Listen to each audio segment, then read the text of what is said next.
Okay, thank you. All right, good evening, everyone, and welcome. I call to order the October 25th, 2021 City Council Successor Agency to the Redevelopment Agency Housing Authority regular meeting. Will you all please stand and join me in the Pledge of Allegiance? I pledge allegiance to the flag of the United States of America and to the republic for which it stands, one nation, under God, indivisible, with liberty and justice for all. All right, thank you very much. All right, are there any changes to the order of the agenda this evening? Nothing from staff this evening, Madam Mayor. Okay. All right, Greg, are there any reports from closed session? Yes, Madam Mayor, we do have a report from the closed session that happened at the special meeting. At the special meeting, the council considered settlement of the existing litigation entitled City of San Carlos Housing Authority versus Louis Vela and Lillian Vela, San Mateo County Superior Court case number 19-CIV-06145. I'm pleased to announce that the City Council accepted the settlement of the matter for the sum of $3,075,000, which is the amount of fair compensation payable in the eminent domain action referenced earlier. So that's the final action that's required, and that's why I'm obligated to report out of closed session. Okay, thank you. Crystal, are there members of the public who wish to comment on this item? I don't see any hands up, but let me give it a few seconds. So if you've joined the meeting and you'd like to make a public comment, please use the raise hand feature at the bottom of the screen. And there are no hands showing, so we don't have any. Okay, thank you. Thank you. All right, Greg, are there any other procedural items we need to take care of on this before we move to the next agenda item?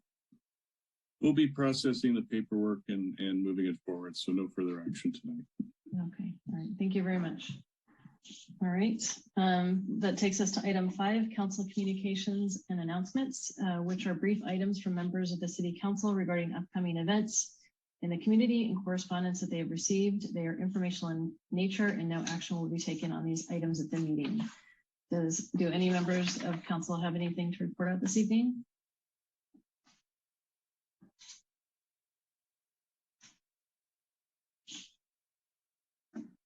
All right, seeing none, we'll move on to item number 6. For public comment, persons wishing to address the City Council on items not on the posted agenda may do so at this time. If each speaker is limited to 2 minutes. If the item you are speaking on is not listed on the agenda, please be advised that the City Council may briefly respond to statements made or questions posed as allowed under the Brown Act. The City Council's general policy is to refer items to the staff for attention or have a matter placed on a future City Council agenda for more comprehensive action or report and formal public discussion and input at that time.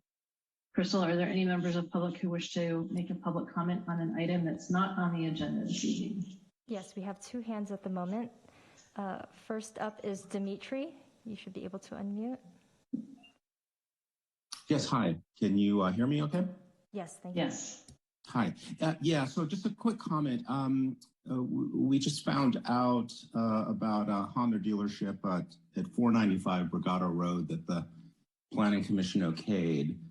And we have some concerns about it because part of the environmental remediation is just paving over an area. I believe it's, the parking lot, and they weren't going to plant trees in the ground and the soil to avoid environmental remediation. So we were kind of requesting that the council take a look at that project just to make sure that the proper environmental remediation takes place, as we've talked about for quite a while. We want to right the wrongs of the past, and that's my comment. Thank you. Thank you, Dimitri. Thank you. Next up is Kayleen Solander. You should be able to unmute. Hi, thanks so much for the opportunity to speak. Honorable members of the City Council, my name is Kaylin Salander, and I'm here today as a member of the 2021 Supervisorial District Lines Advisory Commission. This all-volunteer commission is right now performing a mission fundamental to our democracy, helping to ensure all residents of San Mateo County have equal representation. We do that by using 2020 census data. New population figures are being used to draw lines so San Mateo County's 5 supervisorial districts have close to the same number of people. But this is more than a numbers game. Districts should also fairly represent communities with shared needs and interests. And on behalf of the Commission, I would invite you and everyone watching or listening to this meeting to get involved in this important process. As a first step, I encourage everyone to go to smcdistrictlines.org. So again, it's smcdistrictlines.org, where you will find a wealth of information and ways to participate. We want to hear from you about what you consider your community to be. You can fill out a survey that's available in English, Chinese, Spanish, or Tagalog, share your opinions and comment on Facebook and Twitter using the hashtag SMC District Lines, and you can participate in a public meeting. You can find the full schedule at smcdistrictlines.org. Our final, or likely what is going to be our final meeting, is this Thursday at 6:30 p.m. So as you as council members know, our elected representatives make decisions that have real impact on our communities. The Board of Supervisors oversees an annual budget of $3.8 billion. Where district lines are drawn impact who can run for office and which voters can vote for candidates from a district. Once approved, district boundaries will be in place for the next 10 years, so the time to get involved is now. Thank you so much. Thank you. Thank you. Next up is Evan Traeger. You can go ahead and unmute. Yes, hello, hi. Hi, my name is Evan Traeger. You guys hear me? Yes. Yes, we can hear. Excellent, thank you. So I'm speaking for a group of my neighbors who we all are owners of dogs, and we're up in the Highland area, and we've been having a lot of challenges with finding, areas that are able to bring the dogs to off leash. Understand there's a downtown dog park, as well as the Heather area, and from using those areas over the past year, having seen, kind of what is there, there's a lot of challenges with both. The downtown dog park is only open during certain hours. It's closed on Sundays and it's closed in the middle of the morning. The Heather, dog off area is not fenced in. It has I would say, pretty steep cliffs, and just the landscaping is not very satisfactory. And there's no lights there, and there's also poor lighting in the downtown dog park. So, while there are certainly areas designated, they definitely are lacking. And then in terms of other areas, it's been challenging to find, ways to have dogs play and socialize if you don't have a backyard or access to a large area. And it's really important for them. I'm actually a child and adult psychiatrist, and over the past year, I've been writing an increasing number of notes for patients who need therapy dogs. Now, they all love the area. It's not just about San Carlos, but it's clear that, when people are taking dogs in as pets, they're also taking them in as therapy dog service animals. And they need places where they can go and exercise and socialize and, live an enjoyable life as well. So I just want to put it out there that I think the Grave City Council could work on plans to either update the current facilities or maybe add hours back to certain parks. I think people in the end, they want to compromise, and hopefully some hours for some dogs, some hours without dogs. Maybe that's a way to make people, kind of meet in the middle. Anyway, thank you for listening to me. Thank you, Evan. Thank you, Evan. Next up is Nicole Batchelor. Hi, this is Nicole. Can you hear me? Yes, thank you. Okay, thank you for your time. I'm really here just to give my own comments based on what Evan said. Basically to agree, we've seen an increase in dog ownership all over because of COVID, and a lot of young dogs that need exercise, and they need a place to run around and play. I walk my dogs for an hour every morning. But they come home full of energy. If I take them to a place where they can run around with other dogs, they get so much more exercise. as Evan said, the existing dog parks, the one in Burton Park is very small, very crowded, which leads some dogs to become aggressive. So we know I have friends who won't take their dogs there at all. The one at Heather, as Evan said, has other challenges. He mentioned the landscaping. The dogs with curly hair pick up all kinds of burrs and foxtails, which is really problematic and dangerous for them in some cases. So we just asked the City Council that we can have an opportunity to revisit. I know there was a pilot previously, and there were some problems discovered because of the pilot. Or, we had looked at opening up stadium for some fixed hours, like Barrett Park in Belmont, that has fixed hours, like 1 hour a day or 2 hours a day for off-leash only. So we would like to explore. We have some ideas how we can alleviate some of the problems that were discovered during the pilot that was done years back, or just discover other options that would allow us to have more off-leash space for dogs. That's it. Thank you. Thank you, Nicole. Thank you. Thank you, Nicole. Next up is Zinovoy Vichtenholz. You should be able to unmute. Yeah.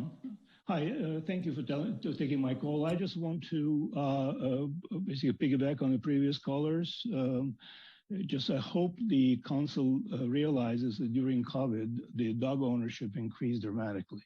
Okay, people picked up, the dog shelters are basically empty.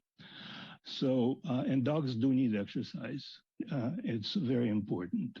So one idea is that if you would consider the great job that was done on the lower Highlands Park, okay, when it's fenced off, the only thing that we need to do is to fence off the upper Highlands Park.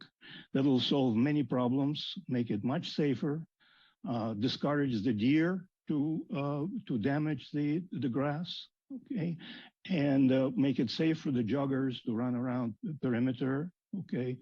Again, just limited hours within the enclosed space would help us, okay. So, and that way, this park will become enjoyable for everybody, from small children to elder children and adults and dogs, okay, for every resident of San Carlos. Hopefully you will take that into consideration. Thank you very much. Thank you. Thank you. And I do not see any further hands from the public. Okay, thank you. Councilmember Rack, I see your hand is up. Thank you, Madam Mayor. I just wanted to follow up on the comment that Dimitri made, because my understanding, I saw that there was a conditional use permit and we did make some changes. Is that project in the East Side Innovation Plan? Because I thought we weren't allowing any exceptions to that plan until we approved this. So I just want to understand how that is the case if it is within the area of the East Side Vision Plan. Is that something someone from staff could respond to? Is that appropriate, Greg, at this point? We can answer briefly questions. That sounds like it might be more of a more complicated than a couple of sentences to answer. But I think Al, if Al's on the call, he might be able to respond to why it was processed. But the vision plan didn't act as a moratorium to stop all development, but it did some of the larger projects that came in that are not that are requesting different development standards. Those were impacted by the vision plan that you're going to be looking at tonight. But projects that conform with the zoning and meet the general plan requirements, I think those were moving forward as part of ordinary development. So just so I'm clear, Greg, so things that would require exceptions should not have been processed, like the MBC project along the creek bed then, because it required an exception, according to that? By what you said? I think that one, I'm not sure the timing on that one. That one they did it in the last 2 months. I mean, when they applied for that. Maybe I could clarify. What the council directed was that anything that required a zone change or a designation to a plan development permit be put on hold for the completion of the vision study. It was not that any exception requests that's granted under the municipal code be placed on hold. Specifically in response to your question about the Honda dealership relocation, that is outside of the East Side Vision Study area. And the aspect that required the conditional use permit was for the sales. The repair aspect is considered permitted. We do have a letter from the Environmental Protection Agency that approved the site remediation that does include some off-hauling of some of the soil, as well as a capping of the portion of the site. We'd be happy to provide that to the council as well as Mr. Dimitri. Thank you. So that answers my question, Lisa. Thank you so much, because I wasn't sure where it fit within the East Side Innovation District. So that's helpful. Thank you. All right, thank you, Councilmember Rack. And Lisa, I would accept your offer to follow up with Dimitri and the GEES on their questions and concerns, or another member of staff. Thank you. Crystal, Thank you, Madam Mayor. We'll do that. Thank you, Jeff. Crystal, are there any additional members of the public who wish to make a comment on items not on the agenda this evening? I do not see any hands. Okay, thank you. All right, so we'll move to item number 7, the consent calendar. Are there any members of council or staff who need to pull an item off of this consent calendar this evening?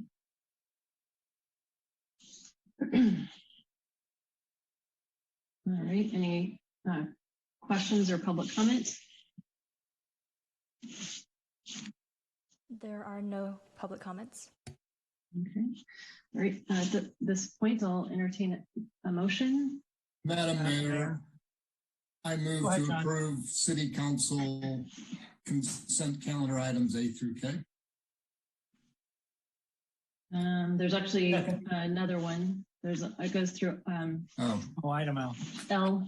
And item L, adopting ordinance number 1573 and ordinance of the City Council of the City of San Carlos, repealing San Carlos Municipal Code Chapter 8.27, prohibition on the use of polystyrene-based disposable food serviceware by food vendors, and adopting a new Chapter 8.27, disposable food serviceware, regulating the use of disposable food serviceware by food facilities.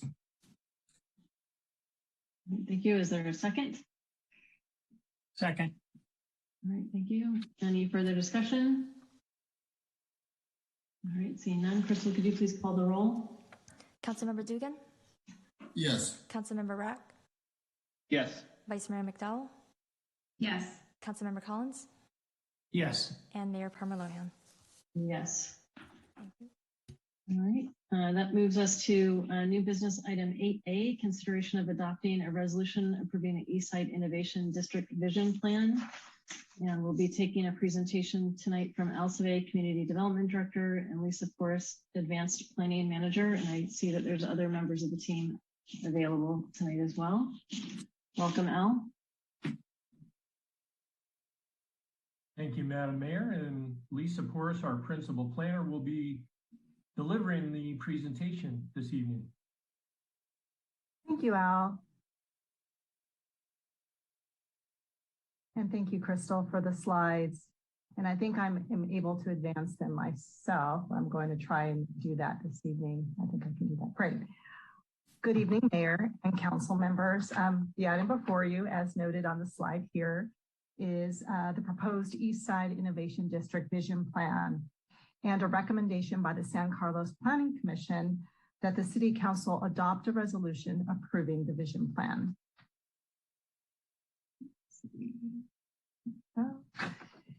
So the full and complete vision plan document is included in the staff report as attachment number 3, and it consists of 79 pages and includes 6 appendices. Tonight's presentation is going to focus on an overview of the vision plan. Lisa, can I interrupt you for just a moment? I realize I probably should have done a call for Greg. Do I need to do a call for disclosures at this point or after the presentation? It could be at either time, just before you're considering the item. You should disclose. Okay. All right. We'll take it after your presentation. Thank you, Lisa. Sure, no problem. So tonight's presentation is going to focus on just an update on the vision plan process. I mean, this is something that we've heard about over the last couple study sessions that we have had, but we do want to touch upon that. And then we want to really focus tonight's presentation on changes that were made to the 10 big moves or planning strategies since the council last saw them on September 8th during your study session. The council will recall that at the September 8th study session, council informed staff that it would not be able to address the vision plan completely without first receiving a status report on the housing element update. At the housing element study session of September 27th, the council did receive staff's presentation for showing proposed solutions to meet San Carlos regional housing needs by increasing densities along the main corridors in San Carlos, such as El Camino Real, which are basically areas where existing mixed-use residential is allowed, and also in the multifamily zoning districts as well. So following that housing element study session with the council, staff went ahead and scheduled a formal meeting with the Planning Commission to consider their recommendation on the vision plan. And at the October 4th meeting, the Planning Commission did move to adopt a resolution recommending that the council adopt a resolution to approve the vision plan this evening. We will be hearing from the council and the public and answering questions and responding to any discussion items that the council wishes to focus upon this evening. And then there is a motion on the table for the council's consideration. So the process to develop the vision plan started approximately 10 months ago.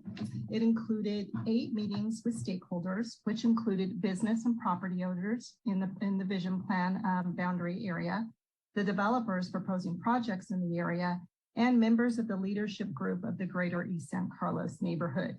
It included 2 community workshops with over 250 combined attendees, 2 online feedback sessions with over 120 unique responses, a study session with the Planning Commission on July 14th, and then a joint study session with the Planning Commission and Transportation and Circulation Commission on August 25th, followed by another study session with the City Council on September 8th. So this is what we see as an extraordinary process to involve the community, to hear as many perspectives as we can so that we can develop a shared vision for this area of our city. So the inception of this plan really started out as a City Council strategic objective, which all of you are very, very familiar with. And the vision plan project was designed initially to be done quite quickly in 9 months. We're 10 months in, so that's not too bad for a process like this from start to finish. And the vision plan's primary objectives are and still remain to serve as a guiding document for new development, but also for any capital improvements within the boundary areas as well. The intent was to develop a holistic plan that would encompass urban design, mobility, open space, and the environment. It was also intended to establish a community benefits framework that council could use during negotiations for applicants seeking plan development plan permits. And as was noted just in the comments just before this item came up, all of the plan development applications were set on hold until this vision plan could be approved. So what we want to talk about now, and this is because of several emails and questions that we've been getting more recently from the community about what the vision plan is and what the vision plan is not, particularly whether the vision plan has any new floor area ratios or adjusted height in any manner. So we thought this would be a very good opportunity to kind of clarify some of those questions. So what the vision plan will do and what the vision plan will not do. I just want to take a moment here and talk about this. So what the vision plan will do, it is a document that will direct and shape development in a manner that aligns with the vision plan and its 10 planning strategies or 10 big moves.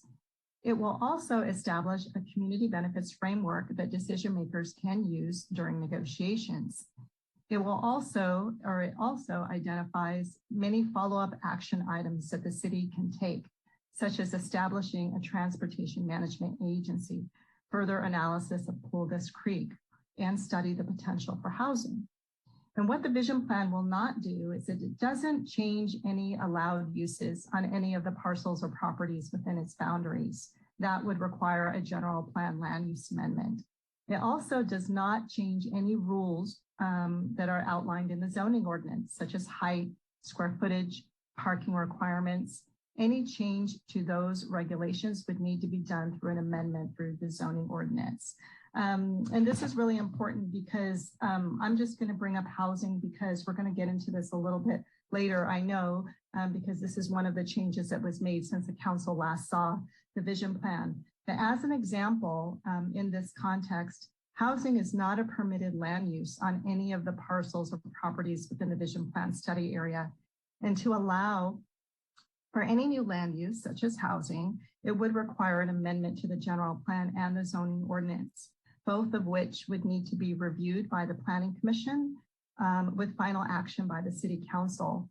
And so it's important to note that this is a legal requirement and a process to change the general plan and zoning ordinance anytime one would want to add a new use, especially, not especially, but where such a use is currently not allowed.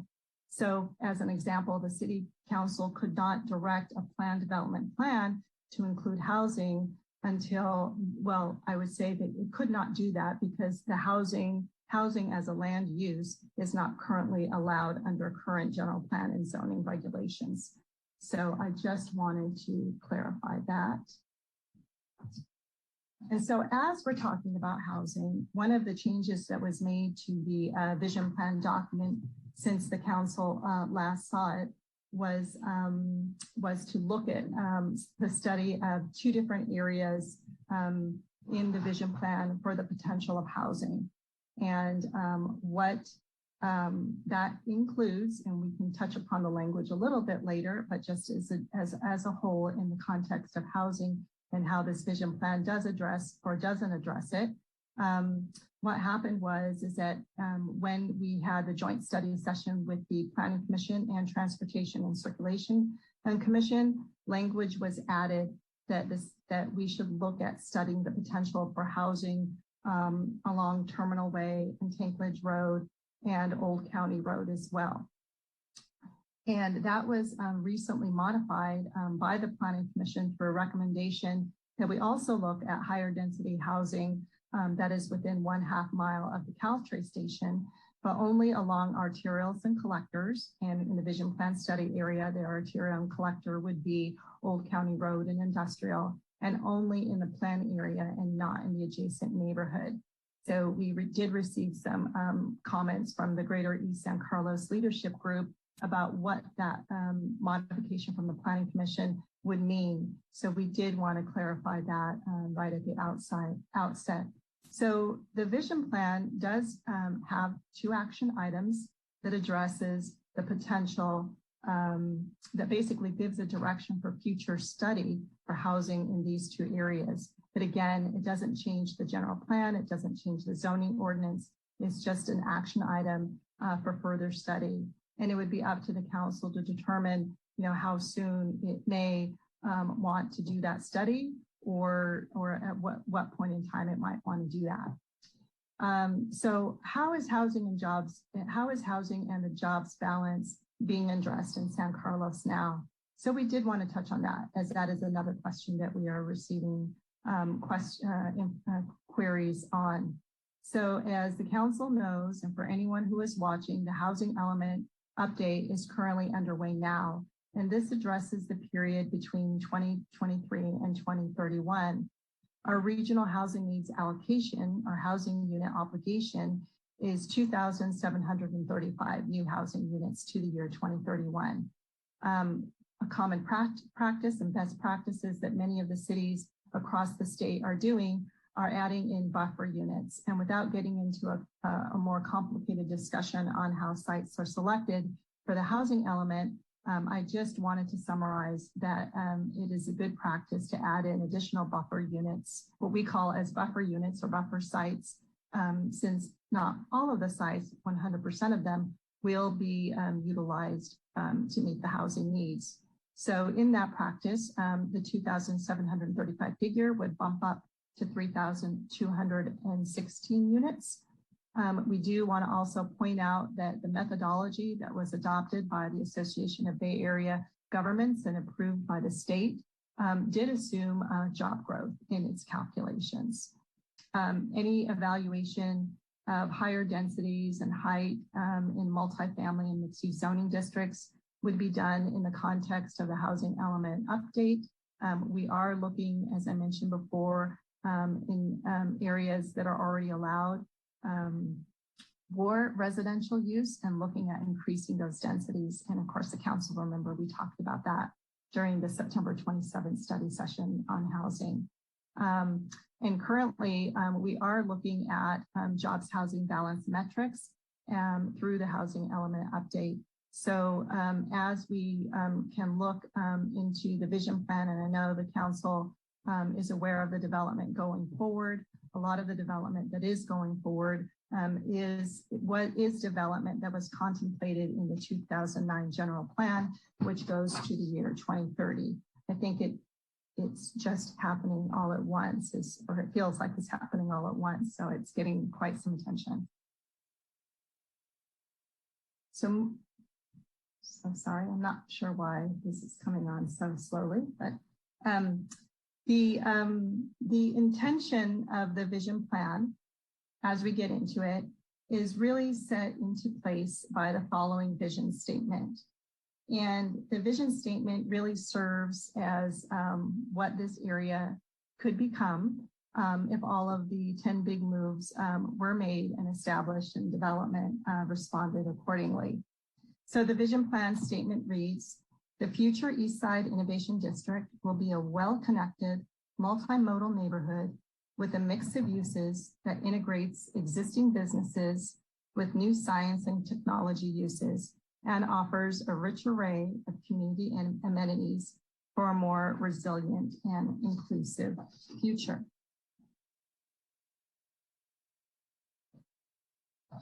So some of the things that we have heard since we first presented the 10 big moves to the community and at the study sessions, number one, which I just mentioned before, is that housing should be addressed in the East Side, that more emphasis was needed on environmental remediation, including stronger language for such, that there needs to be more clarity on how the vision plan can be part of citywide traffic solutions, that there needs to be more emphasis on strategies that reduce impacts to the adjacent neighborhood to the north, more clarity on the desired look and feel of new development along the street, making sure that there was no canyon-like effects as a result of new development, that there be more guidance on desired biosafety levels for future life science uses, more clarity on the vision plan role in addressing sea level rise and flooding, that a portion of the discovery path along Granston Road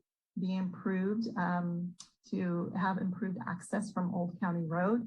And then staff is aware of a wording change that didn't quite make it into the version that's before you tonight, but this is something that we can easily change and wanted to make note of, that where we reference daycare, there would be a wording change to childcare, consistent with the City Council's direction. So these are the bulk of what we've heard from the community, the Planning Commission, the Transportation and Circulation Commission, and the public as we first introduced these 10 big moves. And so the focus of tonight's presentation will not be to go over all of the 10 big moves in depth, but we do want to focus on the changes that have been made. And we do have in our slide deck all of the 10 moves should the council have any questions or want to focus on any one of those in particular. So now I'd like to just move ahead on the changes. So the first change that was made was that we added setbacks to Industrial Road. And this was for two reasons: to ensure a consistent urban design feel and a pedestrian-oriented experience along Industrial Road. So this came in as new Principle C, which reads, establish a generous and consistent sidewalk along the entire eastern side of Industrial Road. And it has two action items that follow. So this is located on page 27 of the vision plan. The second area that was addressed was a relocation of a portion of the Discovery Path to push it out towards Branston Road. So this is a portion of it. And this previously ran between parcels along the formal rail spur segment. By doing so, it increases the visibility of the path at Branston Road. And as you can see here on the diagram, this red dotted line represents sort of kind of a terminus of the existing railroad spur. So what we did is instead of having that remain and potentially cut off a portion of any proposed development in this area, we really have had it changed it so it would just turn the corner and align with Branston Road. The next area of change had to do with promoting environmental stewardship.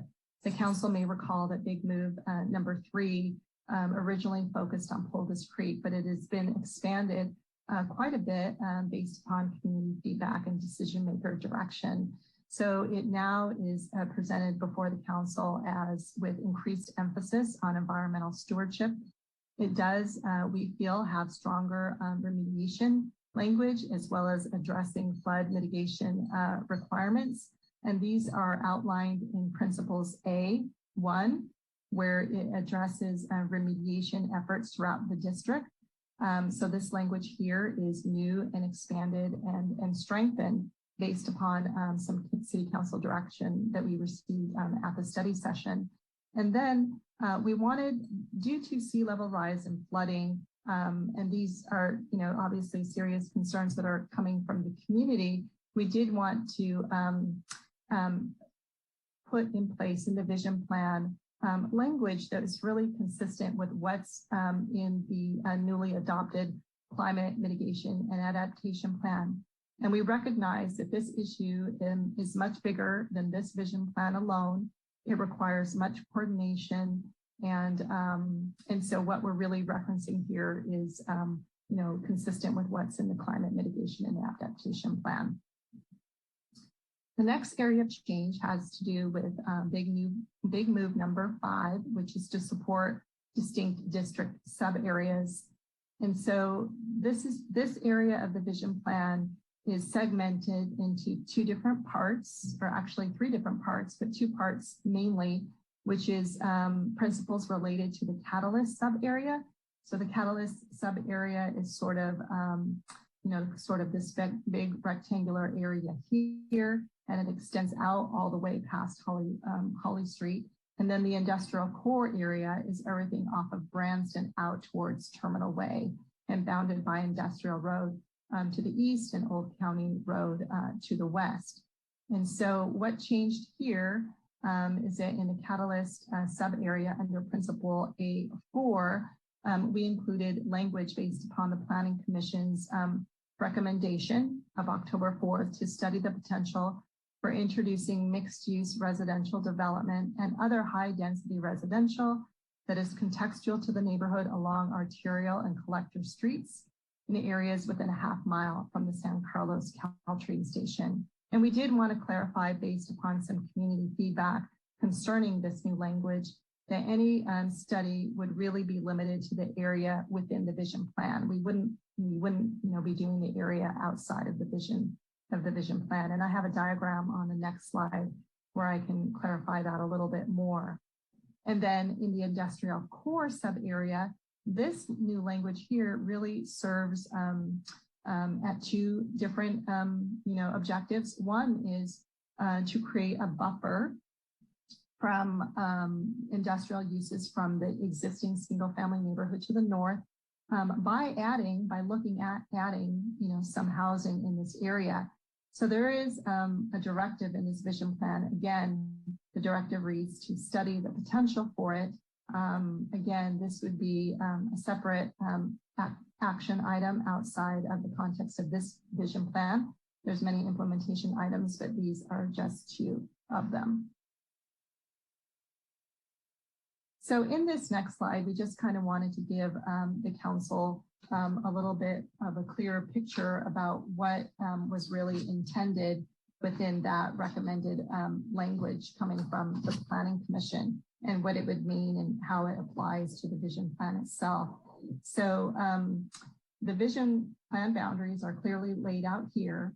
And so when we look at 1/2 mile from the San Carlos Multimodal Transit Center, which is identified right here on the screen with this logo, the 1/2 mile radius is shown to really encompass the Catalyst area out from Holly, just past Holly Road along Industrial, and then out towards, and then kind of really, I guess, bisects the study area by moving down across Industrial Road, a little bit along Commercial Street and out towards Old County Road. And staff can certainly, if the council directs, add language to this action item that clarifies that this study only be conducted within the existing vision plan boundaries. That's something that we can do. And so the next area in big move number 5 was to add additional guidance on the design character of future buildings and open spaces in this. And this really had to do with the addressing the canyon effect comment that we heard from the council at your study session on September the 8th.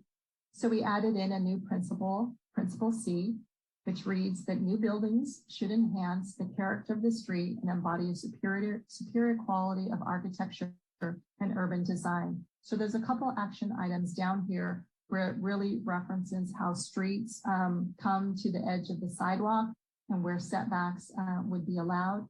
And then new Principle D, which really addresses open space and the landscaping of them there, of those areas, including the discovery path and other non-vehicular areas, to ensure that they have durable materials and low impact planting palette provides shade and human comfort to those traveling along those areas.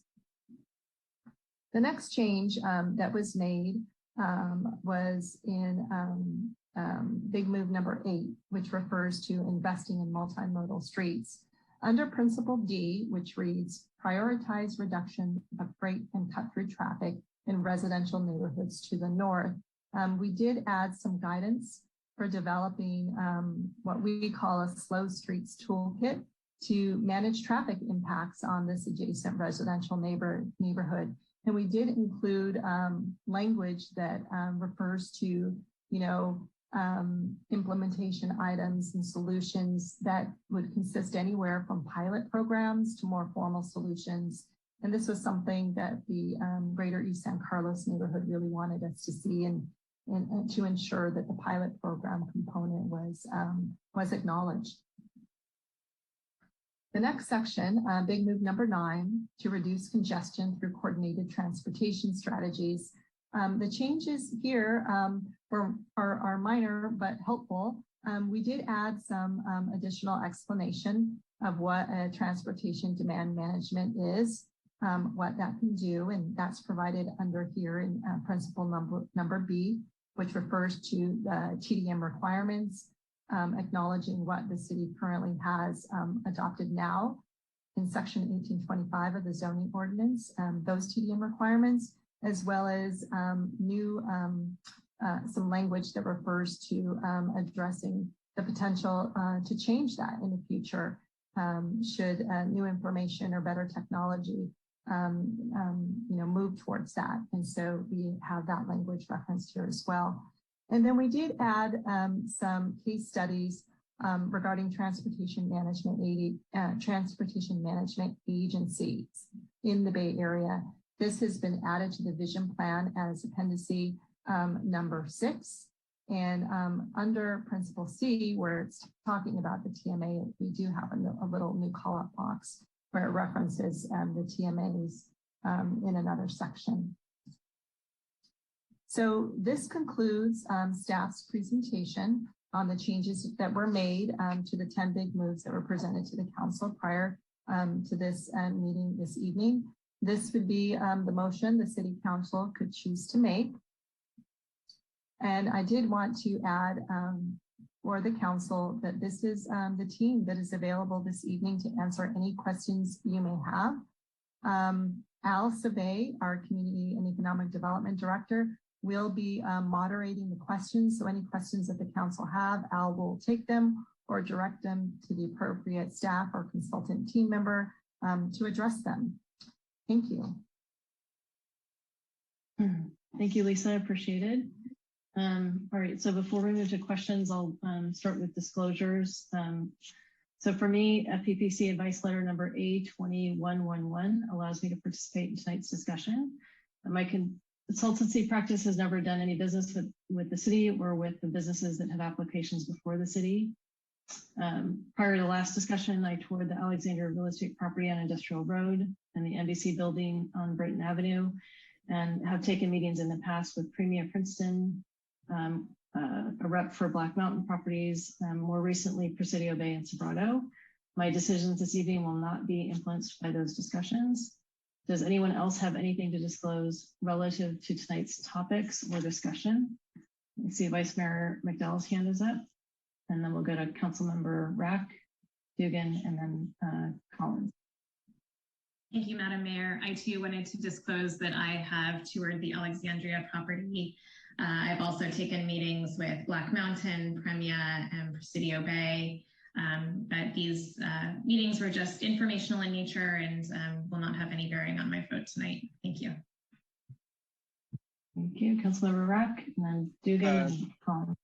Thank you, Madam Mayor. I've also taken a number of meetings. So I believe the only place I've done since we started the vision plan was Alexandria, but I have in the past met with Black Mountain, NBC. I did actually meet with Presidio Bay and Premia as well since the vision plan was in place. But these meetings will not, they were informational and will not affect my decision making tonight. Thank you. Thank you, Councilmember Dugan. Yeah, thank you, Madam Mayor. And yes, I too have toured the Alexandria new construction on Industrial, and I've met with them as well as NBC Biolabs, Primera, Black Mountain Properties, and Presidio Bay. And they were informational and helpful and will not affect my decision making this evening. Thank you. Councilmember Collins. Yeah, I would concur. I've met really only with Alexandria and Presidio Bay. Obviously, I've met with Black Mountain, but that was quite a while ago. As the other council members mentioned, my meetings were also informational and will have no effect on my decision making. Thank you. Okay, we'll move to the question portion of our discussion this evening. All right, we'll start with Councilmember Rack and then Dugan. Thank you, Madam Mayor. Lisa, thanks for the presentation, and I really want to thank everyone for all the hard work on this. It's really come together nicely, and appreciate all the input that you've put together from the community and all the community participation in this as well. I had a couple of quick questions. Can someone walk me through on just some of the timing? We've got a number of projects sort of in the queue, and we've talked about there's things, I believe there's some policy changes recommended in this vision plan. The shuttle is requiring further study, but so can someone walk me through the timing and the process of this? Because we could be approving plans or doing development agreements, but yet we haven't studied the shuttle as an example, or had that as part of it, just as an example. And so I'm just curious, or like the activity hubs, is that going to require some zoning changes, and what's sort of the timeline and timing to make this all work? Yeah, thank you, Councilmember Rack.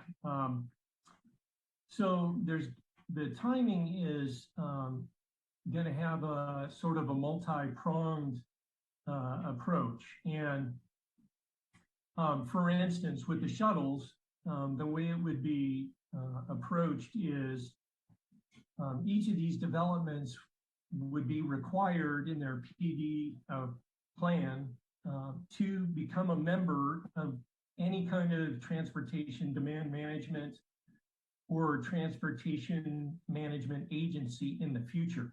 So they will need to agree to some future agreements before we know exactly what they're going to be.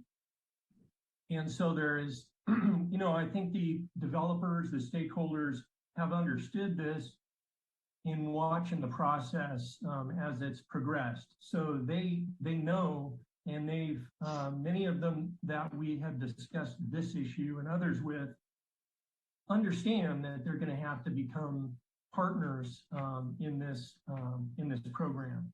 So that's how we are going to attempt to do it with things like the shuttle. We won't have to change the zoning to address things like hubs. Those would also be part of development projects as they come forward. The plan shows the locations of where these things should be. And so if you're a developer and you see, hey, this area has this hub and it's on my property, then that's exactly what the plan is intended to do. Is it's intended to signal ahead of time what these developers need to do. So hopefully that starts to answer your question.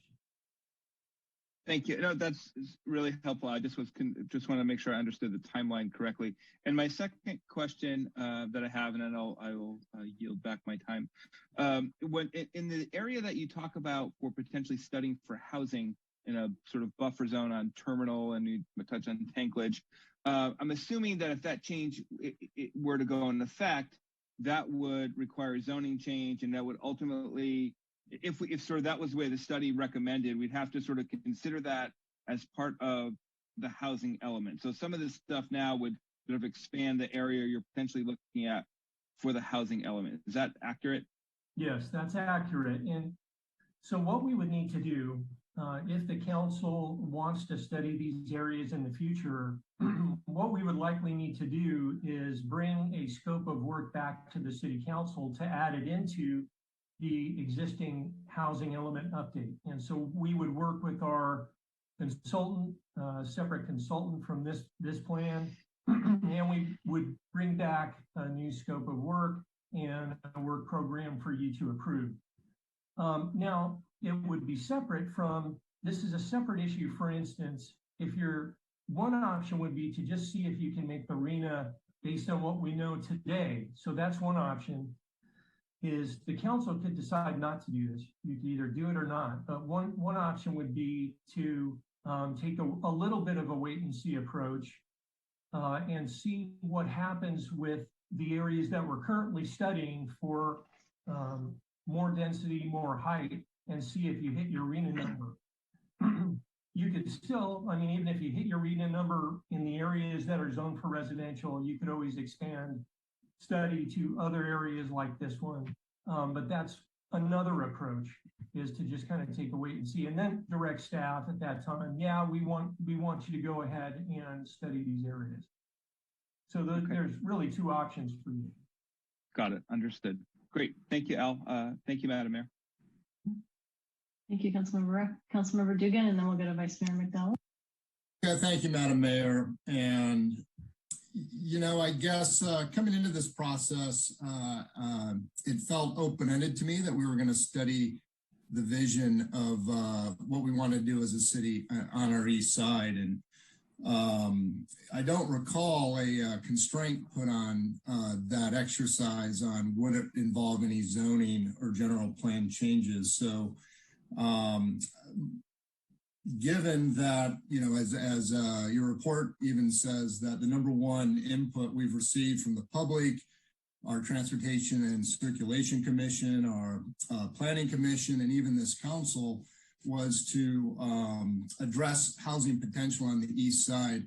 I'm just curious, why wouldn't we have considered laying out or developing a vision on how we would go about changing the general plan or zoning otherwise to address this, very clear community concern.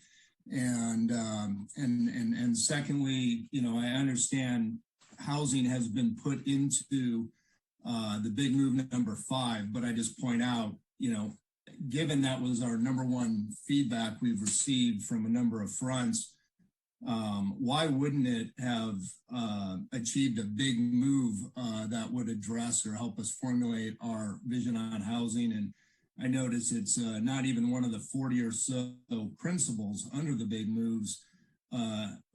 Any discussion of housing in this has been relegated to sub-bullets number 4 under principles, and it simply talks about studying the potential of housing. I'm just curious, why has this vision plan been so constrained in that way, given I don't recall us constraining it to, what could we do without any adjustments to our general plan?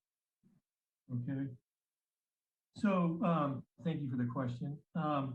So there's a number of different paths that the city considered and the council considered at the beginning of the process. And so there were, various options that the city could have used in looking at this particular area. There was an acknowledgement and understanding that the city was already going to study housing in a very in-depth way as part of the required housing element update. And so the city knew that was happening. It was underway. We knew that we had to respond to the RHNA requirements that we had. And so there was already a plan in place to look at zoning and general plan amendments needed for more housing in our community. So there was an acknowledgement that there was already a big project and big scope, and a lot of resources were devoted to that already. Now, the city could have taken a couple of different approaches to this area, and the council did look at a couple of different ways to go about it. One way would have been to do a more robust plan that would have taken a couple of years and would have probably been about $1 million. And it's called a specific plan. And specific plans are a tool that allows cities to look at zoning and the general plan in a specific area and then craft that area for these changes that you would want. And that can include housing. But again, that was a very long, in-depth process. At the same time, we were doing a very in-depth housing element update already. So the tactical approach that the city decided to take at the inception of the process was to take a more tactical approach. And in recognition as well that the marketplace had evolved and we had all these applications for development. The city had been working with some of these developers for more than a year on many of these development projects. And so the city took a tactical approach to do a shorter time frame and achieve some of the things that Lisa talked about in her presentation and take a more holistic approach to the study area.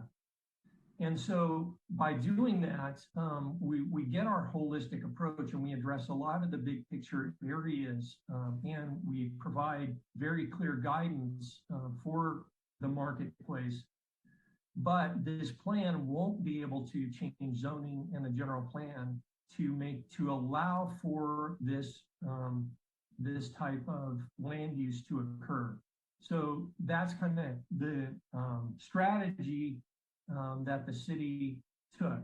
And just to finish, what Lisa said earlier about the housing element, that is where you can still look at housing. And as noted, you can still look at housing in this particular area, but through the lens of the program for the housing element update.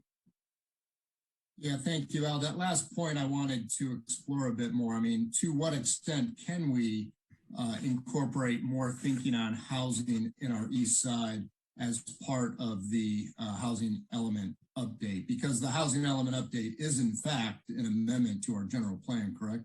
That's right. It's entirely up to the city council. Okay. And are there constraints on that as far as to what extent we can consider housing on the east side through the revision of our housing element? Theoretically, there are no constraints, but I mean, there may be challenges to doing that, right? I mean, for instance, we've heard from some of the businesses in the area who are concerned about how housing could impact their ability to do business and expand some of their businesses and things like that. So there certainly will be challenges to doing it, but theoretically, there's no constraint. And to what extent is additional housing on the east side being considered in this housing element update? Well, it's not right now. Okay. And then my final question, different topic. There was, sounded to me like a rather informed public comment during the last Planning Commission meeting where one of our residents asked about the biosafety levels that we're going to be allowing into San Carlos. It sounded like he might actually work in the life science industry. And I was just struck by the fact that as a council member, considering our vision for the east side, and that most of the applicants before us appear to be developing significant life science projects, I was just struck by the fact that I really didn't know what he was talking about and was very uninformed. And so my question is, to what extent have we considered what levels of biosafety we're willing to have into our community? And was that any part of our outreach to the public? You know, I mean, part of this document is to communicate our intent as a city to these life science developers that are coming to town. You know, to what extent are we, do we have a handle on what we want to signal in this regard? Well, we haven't really studied the issue. It would require further study to kind of understand it better, for all of us to understand it better, but we know a little bit. And what we know in talking to some of the providers, some of the life science folks, the developers, is that bio lab levels 1 and 2 are very common in communities throughout the Bay Area and throughout the state. As you get higher up into the bio level area like 3, they become much more rare in terms of how many of them you see. And level 4 is very, very rare and unlikely. You're unlikely to see those. So we haven't done much study. If the council wanted to address this issue in the plan, you could at this time. There's a couple of different approaches that you could take. And one would be is to say that because bio levels 1 and 2, and I think the Dimitri Vandalos in the GSC in his letter to the city council earlier noted that they would think that bio levels 1 and 2 are somewhat excessive, okay in this plan, but they're more concerned about 3 and 4. That being said, one approach would be to add language to the plan that says bio levels 1 and 2 are okay, but anything above bio levels 1 and 2 would require something like a conditional use permit or further study. So that's an approach we could take on this. Okay, thank you. That's all I have. Thank you. Vice Mayor McDowell. Thank you, Madam Mayor. Thank you, everyone. Thank you to the team for all of the great work on this plan. I was also going to ask about the biosafety hazard levels, so I'm glad that that was touched on by my colleague already. I guess my first question then will be around Goal 3, environmental stewardship. I appreciate the revised language requiring new development proposals be reviewed for legally required remediation by authorities like the State Water Board. And I thought when we reviewed that language that by working with state and federal entities like the EPA, that would be enough to see some of the toxic sites that were polluted decades ago cleaned up. But then I watched the Planning Commission meeting last Monday where a project on Brigado Road was approved. And the soil at that site is contaminated with PCBs, which are toxic industrial compounds.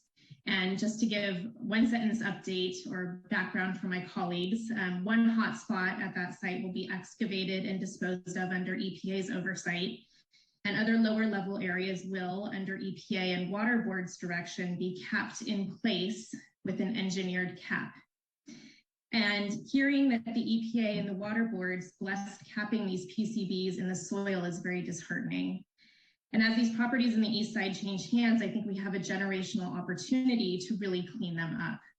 And so my question is there anything the city can do to push for real cleanup of these toxic sites instead of capping some of them in place?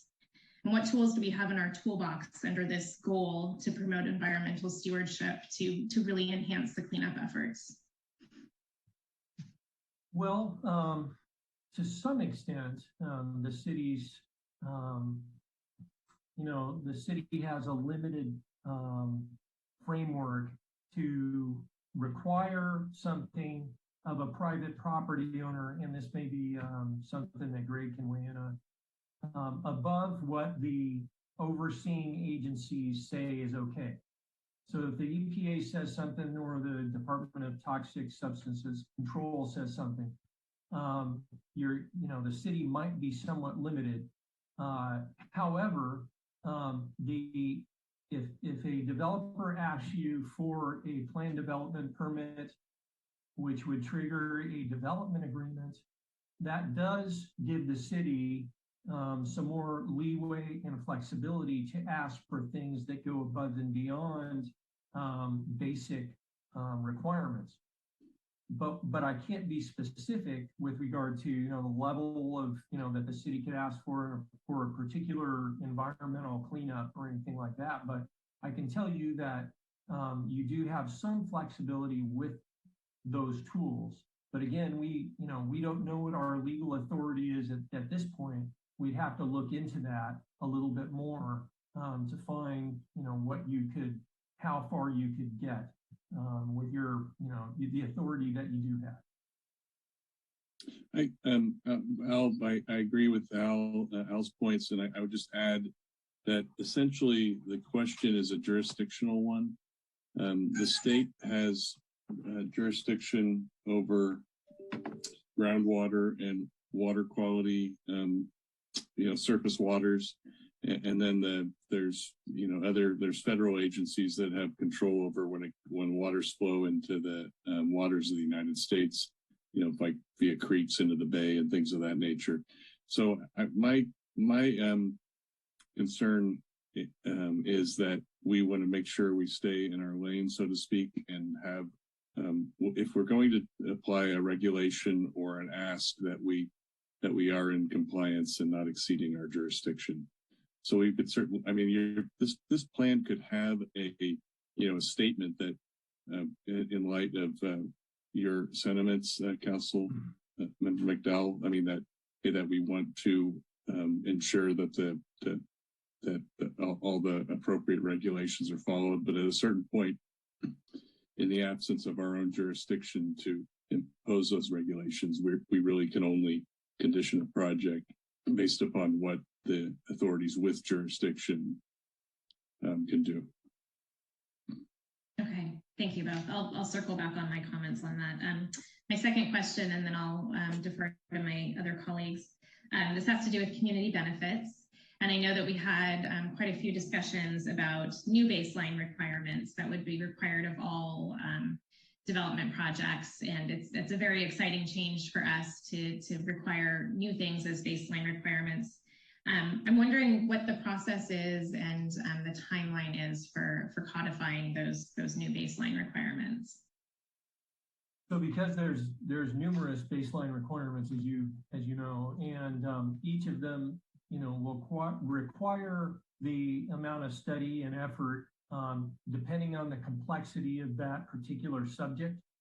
If it's streets or if it's other things, it just depends on the level of study and effort that goes into it. So it will be a multi-layered, and in the timeline of each of these things, some things will come faster than others.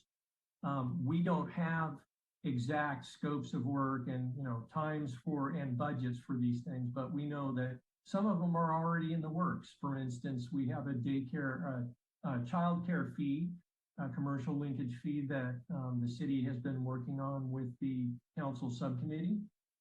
That's something that's noted in your community benefits. So some of these things we've done a little bit of work, and so we will need to come back to the city council with a full view of each of these things that we want to do and look at resources and look at times for each of those things. So we will come back to you with that. So it's various times and various scopes and budgets. Sorry, I don't have a more direct answer for you there. That's okay. It's a lot to tackle. I understand. Thank you.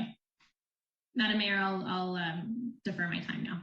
Okay, thank you. All right, thank you. Vice Mayor, Councilmember Collins. Thank you, Madam Mayor. Al, in section 8 on the, I think it's the multimodal section, there's a section there on exploring potential for one-way couplet on Terminal Way and Tankledge Road. I'm not really clear what the benefit of that would be. What was the thinking behind that? I'm going to hand this question off to Stephen Machida. Stephen, and I think that the TNC recently took a look at some programs in that area. So maybe Stephen can address that question. Stephen, are you? Yes. Al? Very good. Yes. Hello, Madam Mayor and City Council members. I believe the couplet, this is, you're referring to terminal and tankledge, the couplet. Yes. I believe that was really in the case, and you know, perhaps probably the consultant could help me, but I believe what this was really is trying to address is because both roads or the roads are fairly narrow there. And, you know, what they've seen is on-street parking as a result of some of the businesses there. In some cases, people were double parked, and that made the street very, very narrow, where, you know, through traffic could not pass by. And so by actually doing a couplet, essentially it's making this a one-way street. So I think in their figure, I guess page number 66, they do talk about that, where tankledge, see, I believe tankledge is going eastbound, or excuse me, westbound, and terminal is going eastbound, excuse me. I think tankledge is going westbound, terminal is going eastbound, except where it meets up at Bayport, where then from Bayport going kind of west of Bayport, it would go two-way traffic in both directions. But really is kind of address kind of the narrowness of the street, as well as providing a little bit more right of way for parking and ability to kind of move traffic. Okay, that makes sense. Thank you for that. And my other question was on the part on integrating recycled water infrastructure, which I'm very pleased to see as part of this plan. I realize that there's it's probably a big ask at this point for potential developers to put in or plan for water recycling infrastructure, purple pipe ready and all that. But I'm just wondering if it would make any sense for us to create sort of a recycling infrastructure fund, something that where we would allocate a certain portion of developer fees toward that purpose, so that we could maybe use that to possibly get matching state or federal funds. Is that something that we could possibly explore at some point? Sure, certainly. I think that is something a reasonable ask to explore. You know, I have had discussions with Cal Water, as you and council is well aware. Cal Water is our water purveyor. It's my understanding, however, Cal Water, because they're the water purveyor, they kind of have first rights as far as all kinds of water, whether it's potable and recycled water. So certainly I'm in discussion with them and see, you know, if they have the ability to kind of extend some of the facilities or infrastructure into San Carlos. And you know, so far my preliminary discussions with them, it's been very positive. I think they're looking forward to, you know, extending all water, you know, whatever is available into San Carlos as well. All right. Thank you, Stephen, and thank you, Madam Mayor. Those are my questions. Thank you. Thank you for those questions. You all asked many of the ones I had as well. Just to go back to some of the feedback that we received from some community members via email this week, the policy around multimodal station usage and the idea around reducing congestion through coordinated transportation strategies. There was a ask if there was a possibility of being a little bit more specific around shuttle landing around the El Camino side of the train station. So Alec, if you could talk to us a little bit about, I appreciate that. Let me start by saying that I appreciate that the purpose of the vision plan is to be high level and provide guidance and direction and policy statements, and not to get super technical and, so that we don't get too far ahead of ourselves. But could you just talk a little bit about what the possibilities might be, because I think there's an interest in wanting to explore shuttle landing on the west side of the train station, if you will, on El Camino Real side. Thank you, Madam Mayor. Yes. So, we saw the inquiry from the GSC, and we think that we agree that it could be more clear in the document in terms of addressing their concern. And so if staff could make us suggest some suggested language here for your consideration, we'd like to do that. And in Lisa, if you could bring up the slide for section 9, planning strategy 9 that we saw earlier. And there's a section in there under strategy 9 that we saw earlier, action I. It says, and it's really difficult to read on the lower right-hand corner of the screen there, but it talks about conduct a feasibility analysis of shuttle services, and that's what I think you were referring to, Madam Mayor. And there's a whole bunch of bullet points there, and there's one about the 5th bullet point down. It says routing, key issues to investigate. And then it says routing, and staff would suggest putting in parentheses, including the kiss and ride pickup and drop off area in the Caltrain parking lot off of El Camino Real. And so we wanted to be real clear to folks that routing location should be studied as well. So it's very clear to everybody that it's not just the Old County side, but it would also be the El Camino side. So that's some suggested language, and we can come back to that if you're interested. Okay, thank you, Al, I appreciate it. All right, and then with respect to the housing, there was also a concern around the request to study mixed use residential and other high density residential and the implication was within the half mile. And I think, Lisa, you addressed this to some degree in your conversation earlier today, but again, is there an opportunity to be more precise in the language that supports the idea here? Yeah, maybe Lisa can point out a location for more specific language in this area, or you can add it and we could just put it in. Right, because I think I know she spoke to it, but I don't know if the policy statement reflects that precisely. Yeah, I think it could be further clarified, and the map was intended to be additive. So the map right after this slide that you see, the intent was to add that to be even more clear that it wasn't the residential neighborhood next door. So Lisa, maybe we could find a location to be more specific if the council sees fit. Yes, thank you, Al, and thank you, Mayor. Our suggestion, I think, in a question that came up earlier on this, and looking at what's on the screen right now under Principle A, Action 4, study the potential for introducing mixed-use residential development and other high-density housing and other high-density residential in the plan, within the vision plan boundary only. I think that's where we said we would add the language. Okay, thank you. All right, Okay. I see. Yes, thank you. I appreciate that. All right, I see Councilmember Dugan's hand is up, and if there's no more questions after this, we can move to public comment.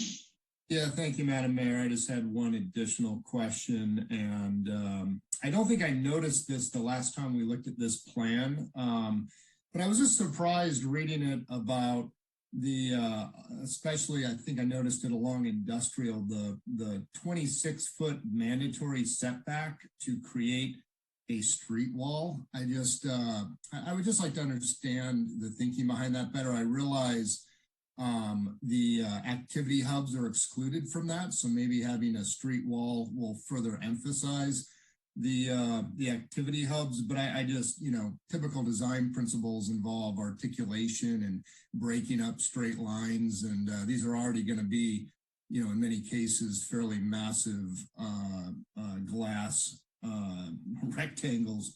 So I'm just curious, what is the thinking behind a mandatory consistent setback creating a street wall? Thank you, council member. I'd like to call on Geeti, our consultant, to try this question. Geeti. Sure, I'll give it a try, Councilman Duggan. The idea was the word street wall might be kind of limiting a little bit. One second, the slide is not working. The idea is that 26 feet is the word that we need to kind of really focus on. It's about creating a really generous and inviting sidewalk where, if possible, you could have double row of trees, and that could be really welcoming and a comfortable public ramp. And the idea is that minimum 26 feet of a sidewalk, and the street facade after that could either sit at that 26 feet or could be beyond that it shouldn't encroach on that 26 feet. And it could be articulated. We don't necessarily get too specific other than in the architectural design kind of guideline. We don't indicate a whole lot about architectural preferences. But the idea is really to focus on the 26 feet, making that a minimum consistent, generous public ramp. Got it. No, I mean, I'm all for the wide, generous sidewalks, especially, as the garden path or whatever we're calling that, the green boulevard, like that. But am I wrong? I thought I saw in this plan that it's a mandatory setback, not a minimum setback, and tied to the word street wall. That's really my question. So I didn't read that correctly. It's just a minimum setback. I think so. Annie, am I right?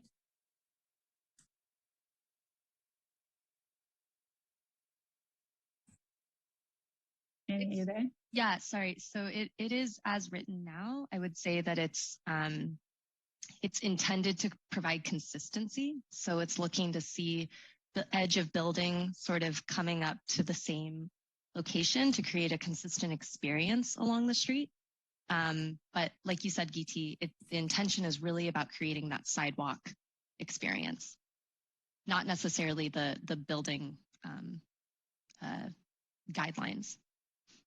Okay, but it is a minimum. Councilmember, to answer your question, yes, it's a minimum.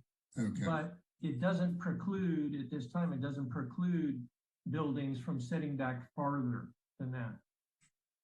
Okay, that was my question. Thank you. All right, thank you. All right, I'm not seeing any further questions from council. So Crystal, if we could go to public comment, please. Okay, looks like we have 3 hands up at the moment. First speaker is Sam Hersberg. You should be able to unmute, and he'll be followed by Debbie. Hi, can you hear me? Yes, thank you. Yeah, I just had 2 comments. One was just echoing the concerns of Vice Mayor McDowell about, the presence of toxins in soils on the east side. And I think your climate plan and your sea level plan, and the goal of that is very, very noble, but it's all in the implementation. You can have a levee and you can hold back the sea, but that doesn't mean that the groundwater is not going to rise and that the toxics that are in the soil may also not rise. And I think if you look at Paul Maginetti's letter from a Greater East San Carlos board, he referred to the tanklage sludge pot, and there were toxics that were leaching out of the bathroom tile. And that's the kind of concern that we really have on the east side is you can cap something, but if you have a chance to clean it up, it's a kind of a once in a lifetime opportunity. And being a land use planner with the county, I know that local jurisdictions sometimes can actually be more protective than some state regulations in some cases. So I wouldn't limit the city to be more protective about your future land use and the safety of your community and future climate change and what it could do. And my other comment was about Eastside Connect, which was a really great project the city engaged in with the Greater East San Carlos board to underground our electrical lines and widen our sidewalks. We had sidewalks with the electrical power lines in them that moms with strollers had to walk into the street to get around the power lines, and pigeons were dropping, droppings on our heads as we were walking down the street. And all of those electrical lines were undergrounded and the sidewalks widened. We have green infrastructure. Thank you. Sandy. I just want to say the project was supposed to continue to the south, and the current plan does not include that. And to be transit oriented but not have a sidewalk to walk on is a mistake. Thank you, Sam. Thank you. Thank you, Sam. We now have 8 hands up. So next speaker is Debbie, followed by Dawn. And if you can use the timer that's shown on the screen, we'd really appreciate that. Debbie, you should be able to unmute. There you go. Thank you. I would like to comment on Vice Mayor McDowell's important questions about environmental remediation. And it is disheartening to hear from our city attorney that the city's desire to go above and beyond the minimal mitigation required by the federal and state authorities is not in the city council's jurisdiction, and that the city council should, quote, stay in its lane. That seems to render meaningless the, quote, new baseline requirements such as cleaning up Pulgas Creek. And I agree with Mr. Herzberg, who spoke earlier, that the city can certainly go above and beyond if it does so correctly. So, for example, the zoning for people that want housing to be zoned in the heavy industrial, that should absolutely be prohibited because you can't have a daycare in that area. So building houses in that area that will have children seems to be incredibly unsafe. And in addition, Alexandria has the dirt uncovered now. So all this rain just took all of those toxins down into the groundwater. And what's being done about that?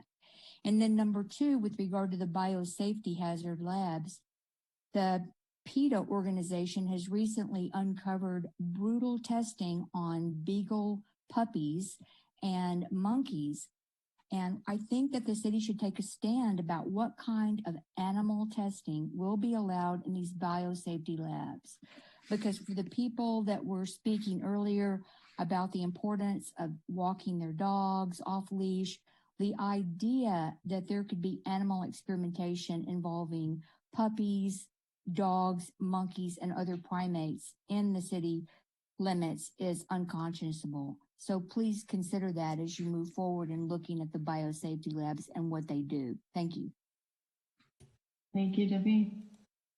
Thank you. Next up is Dawn, followed by Sandy Nuremberg. Hi, thank you for taking our call. I attended the East Side workshops as well as the 2040 housing workshops. And in the 2040 meetings, as you all heard in your meeting, the density and height changes proposed are difficult to accommodate due to the current residential areas. Because basically there's not many areas in San Carlos that can handle the height and the amount of new residents close to our current transit that we need to meet our RHNA numbers. This area, in my opinion, is perfect. While I understand the industry of San Carlos is also needed, it's not as important as finding more housing areas that we can zone for these large housing structures.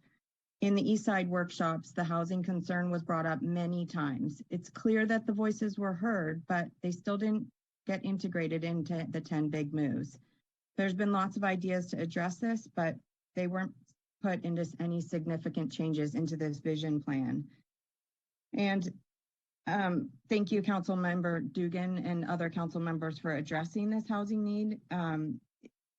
The proposed area of Tanklage, it borders the residential neighborhoods that are not great for these huge 8-story structures that are needed to get these density numbers. I urge the City Council not to approve this plan without incorporating a housing requirement into the 10 big moves. The job growth that's being proposed will hurt our housing needs even more, and it needs to be addressed with, especially with its prime location to transit. I would like a big move to include all of this area rezoned for residential and as well as industrial use. Thank you. Thank you, Dawn. Thank you. Next up is Sandy Nierenberg, followed by David Crabb. Good evening, City Council and staff. Thank you for taking the time tonight to speak about this really important topic. Just for context, I am the chair of the Transportation and Circulation Commission, although I am, of course, here and speaking tonight as an individual and not on behalf of the commission.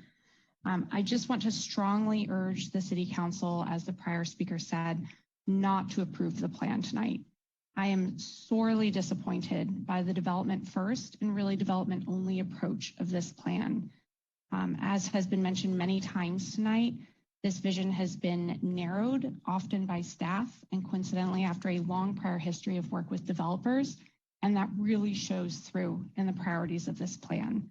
It really feels to myself and to others that eagerness to push through development has blinded the city to the tremendous once-in-a-generation opportunity to address major and long-standing challenges through a broad and comprehensive vision. And that vision must include housing, and it must include transportation. Housing should be the big move number one in this plan. It should not be relegated to a sub point that might be studied at some point in the future. Everything within the half-mile Caltrain radius should prioritize high-density housing and mixed use. Housing isn't even possible in the area on Tanklage that's currently slated to maybe be studied in the future because, as the prior speaker just mentioned, we've got height and bulk transition requirements between the single-family residences and any high-density housing that might be considered. Also, transportation needs must consider the impact to the entire city, not just Eastside San Carlos. This includes a clear vision of how traffic is going to flow east-west through San Carlos to the 280 through major arteries. So I really strongly urge you, please do not consider this without a clear vision on those issues. Thank you, Sandy. Next up, we have David Crabb, followed by Mark Olbert.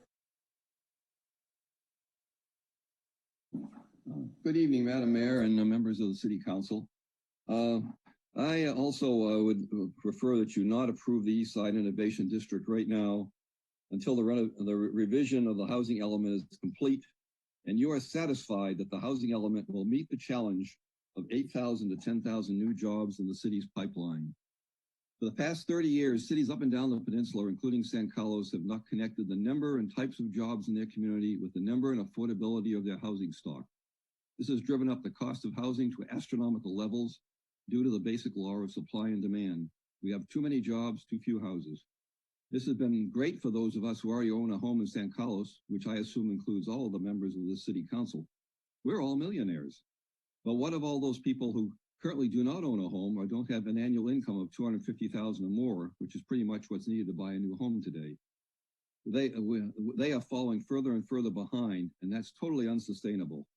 If we uncritically accept the 8,000 to 10,000 new jobs anticipated in the East Side, we will greatly negate any progress we may make toward increasing our overall housing supply. The RHNA numbers are much too low. 2,700 is not 4,000 to 5,000 units, about half of it. Separating planning for the largest increase in jobs in our city's history from our ability to provide enough housing for those employees is a recipe for failure. It will only increase income inequality in our city drive essential middle and lower income workers away because housing costs are too high. We need to get the housing straightened out in this thing, and this is a real driver of housing and housing costs. And when a city of income inequality is not a city of good living. I'm sorry. Thank you. Thank you, David. Thank you, David. Next up, we have former San Carlos Mayor and Councilmember Mark Olbert, and he'll be followed by Brian. Thank you, Mayor Palmer Lohan and the rest of the council for giving me this chance to address you. San Carlos has historically prioritized commercial development over residential. That has helped our local finances, but it has also harmed the regional, state, national, and global communities that we are all a part of. That focus consigns those who work in San Carlos to increasingly terrible commutes. It causes significant ongoing damage to the global environment. It worsens traffic on our highways, and it forces most of our children to leave because they cannot afford to live here. All of this and more epitomizes self-centeredness, which is not at all consistent with the values that make San Carlos what it is. We need to alter course. We need plans that result in more housing that meets the needs of ordinary people. Unfortunately, the council chose to address commercial and residential developments separately and outside a general plan review because staff did not believe it could be done, even though other communities routinely do so. The East Side Plan has many desirable features, and I'm glad the housing element is being updated, but allowing the unprecedented level of commercial development to proceed before finalizing a housing plan is a mistake. By dealing with commercial interests first, it extends our past damaging practices into the future. Worst yet, it gives up important leverage and complicates engaging with commercial developers as partners in addressing the housing crisis. Please defer approving the plan. Wait until you've finished a real housing plan so you can better judge what level of commercial development is reasonable. I very much doubt doing so will offend residents, and it will buy you the time to do what's right to keep San Carlos the city of good living. Thank you, Mark. Next up is Brian, followed by Suzanne Emerson.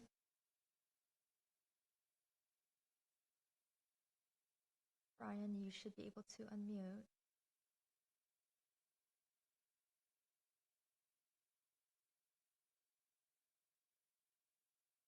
Okay, let's go ahead and. Okay. Hello? Hello. Mayor Palmer Lohan, members of the City Council. This is Brian Ponte. A few brief comments. I'd prefer to see a housing component and specifically inclusion of a direct provision for low-income housing. The jobs housing imbalance and prevalent in this area is something you can begin to do something about. Adopting a plan that could result in up to 10,000 new jobs in this community without a plan for housing is a bit perplexing. If cities do not start dealing with this, there are plenty of people in Sacramento who will do so, and we've seen that action. It will do so in a way that usurps your ability to make a number of land use decisions, such as eliminating single-family zoning. This is an excellent place to begin doing so, and I suggest that you include a housing component in this plan. Thank you. Thank you, Brian. Thank you, Brian. Next up is Suzanne Emerson. You should be able to unmute, followed by Paul Maginetti. Thank you, Suzanne Emerson here. I'd first like to thank staff and consultants for your work on the vision plan. I'm pleased to see the features of this vision plan include a multimodal transportation, walkable environments, tree shading, shared parking, and stream restoration. My concern is that we do not have a plan in place for accounting for housing. According to the September staff report that accompanied the Climate Mitigation and Adaptation Plan, the projected square footage of development increases new jobs in San Carlos by over 11,600 jobs. San Carlos doesn't have a plan and doesn't even appear to be making a plan for accommodating housing for anything close to that many new employees. The housing element update that is currently in progress, according to the project's website, is only aiming for about 2,700 new housing units, which is far lower than the anticipated jobs increase. I feel it is in the community's best interest to have a housing plan that matches the scope of the East Side Vision Plan, pairing plans for increased housing density to accommodate the increased number of employees. I encourage the City Council to delay adoption of the East Side Vision Plan until a housing plan is adopted to accommodate the same number of new employees. Thank you. Thank you, Thank you, Suzanne. Suzanne. Next up is Paul Maginetti, followed by Jennifer Rose. Hi, members of council. My name is Paul Maginetti. I live in San Carlos. I'd like to talk a bit why the language currently under environmental stewardship is inadequate, in that if we're just punting and kicking the ball over to the jurisdictional authority, it's really not adequate, and I'll explain why. The former site of the Honda dealership, they did an experimental remediation for the TCE that they have there, and they just left it. I reviewed that data. It was not effective. So we got nothing out of that, even though a jurisdictional authority approved it. Now they're moving to an area adjacent to Delta Star, which is the most contaminated PCB site on the peninsula. And I just recently found out about this site too, without an opportunity to talk to the jurisdictional authority. In fact, when I look on their site for public input, it says, we expect little or no public interest at this site. I don't know how they made that determination. However, I'm definitely going to reach out to that jurisdictional authority and give them my input. So under 3A, the last sentence there, it says collaborate with authorities to ensure all relevant remediation requirements are met. I'm wondering, is there somebody on staff who has that core competency? I really think it should be amended to say public input shall also be invited. If you let us give input to the jurisdictional authority, we'll put pressure on them to do the right thing if the city's unwilling. And the last thing I would say is that Al's comment on conditional use for BSL3 is a good one. I would say conditional use for BSL4 is you move it to the Nevada desert. I thank you for your time. Thank you, Sam. Thank you, Paul. Next up is Jennifer Rose, followed by Brian Perkins.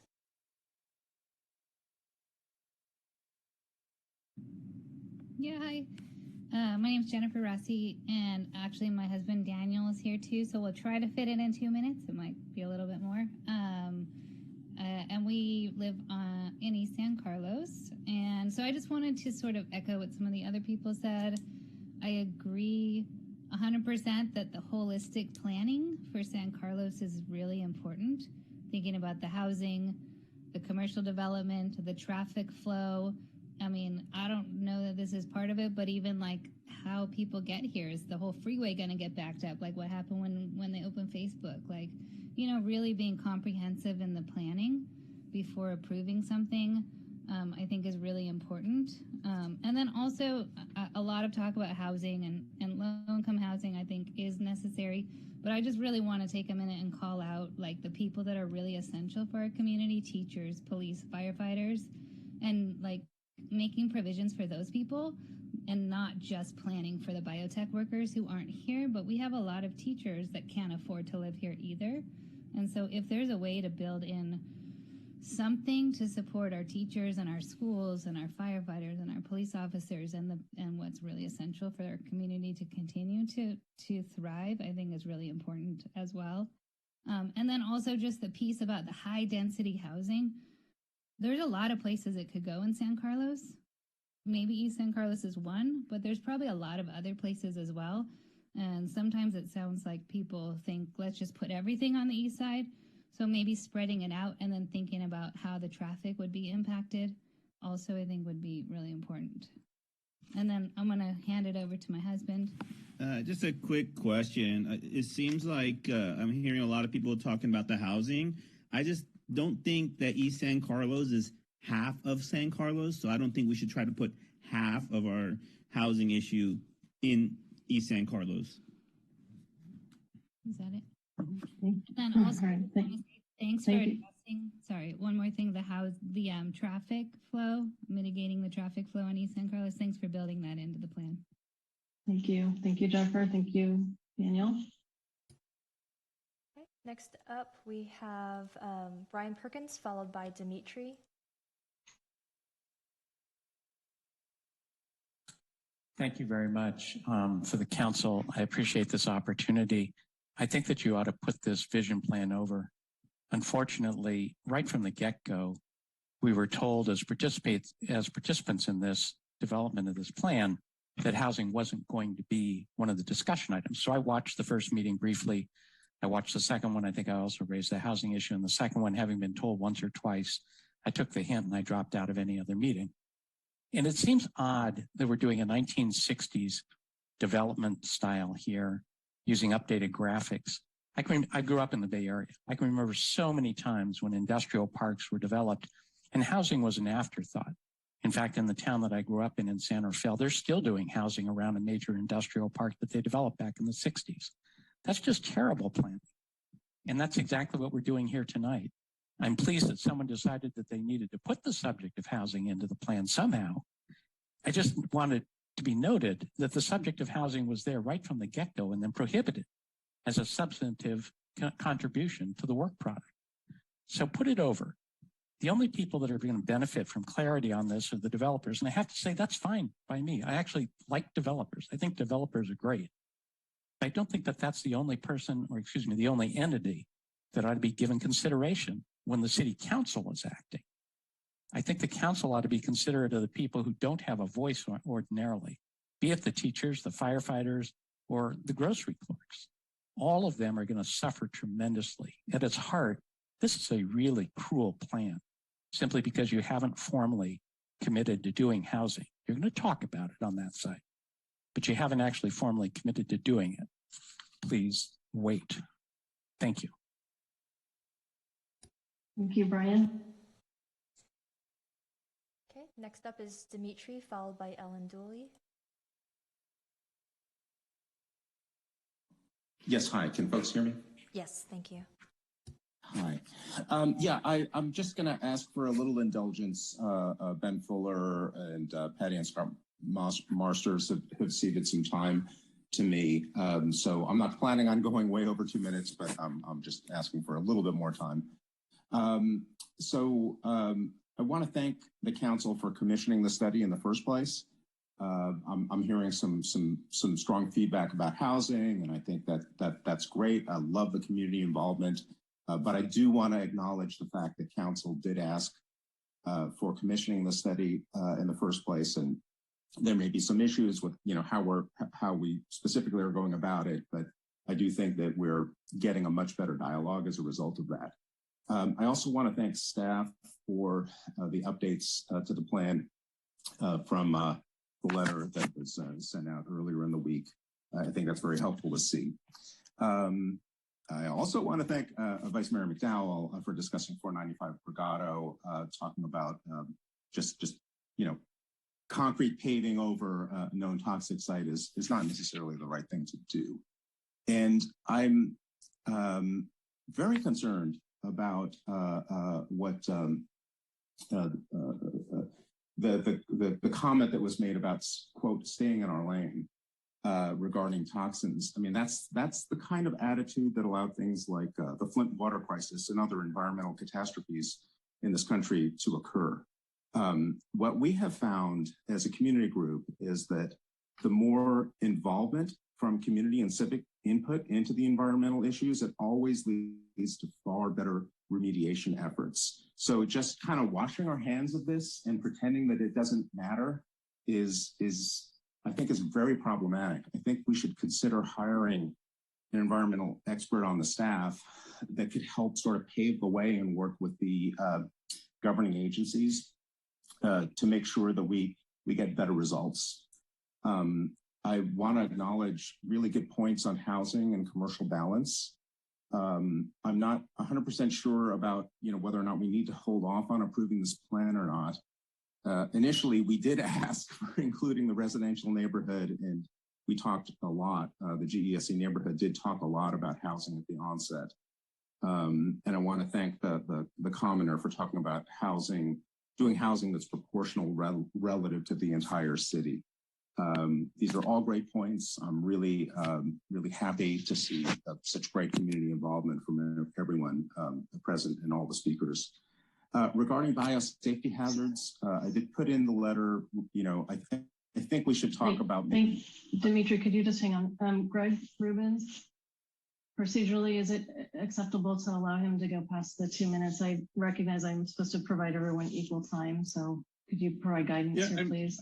I think the speaker mentioned that other speakers had indicated they would not speak so that he could have a little more time. And I think we've historically done that, but it's still within your discretion to provide a reasonable amount of time. We don't have like a rote, or requirement that if somebody cedes their time, that the other person gets all that additional time. It's just, but we have allowed people to speak longer than the 2 minutes when they've indicated that other people want them to speak for them.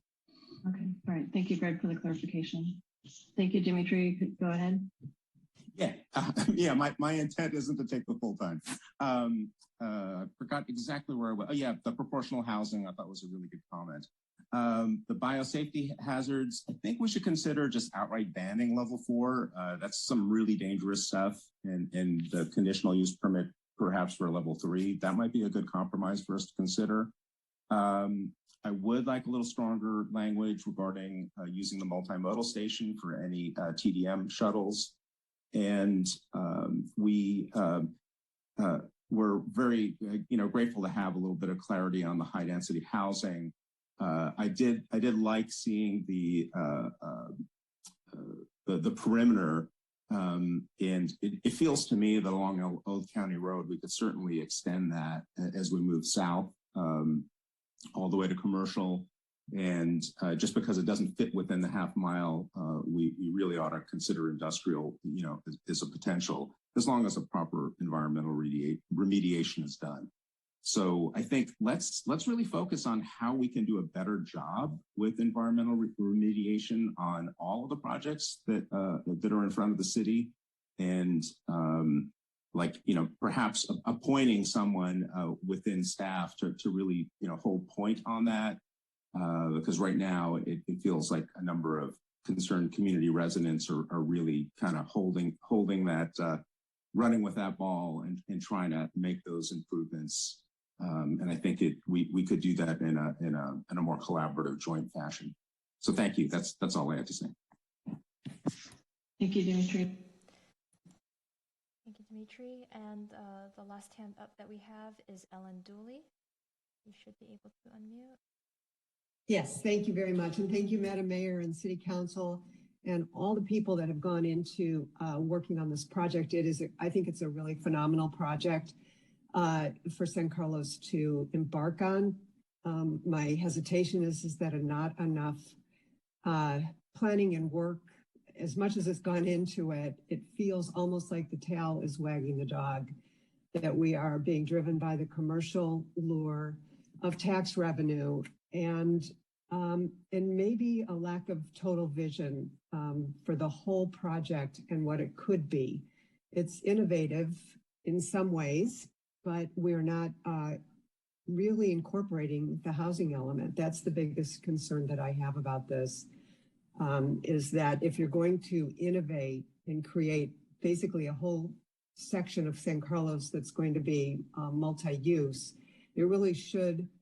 I know we're addressing the housing element through the general plan, but it's almost like, well, we'll just assume that if we can find enough housing units to satisfy the RHNA numbers, that the people who end up working in the east side will just fit themselves into that, rather than let's think that through first and what's going to work best for those people that are going to be coming into San Carlos and living here, and what's going to make working here more a higher quality of life for them.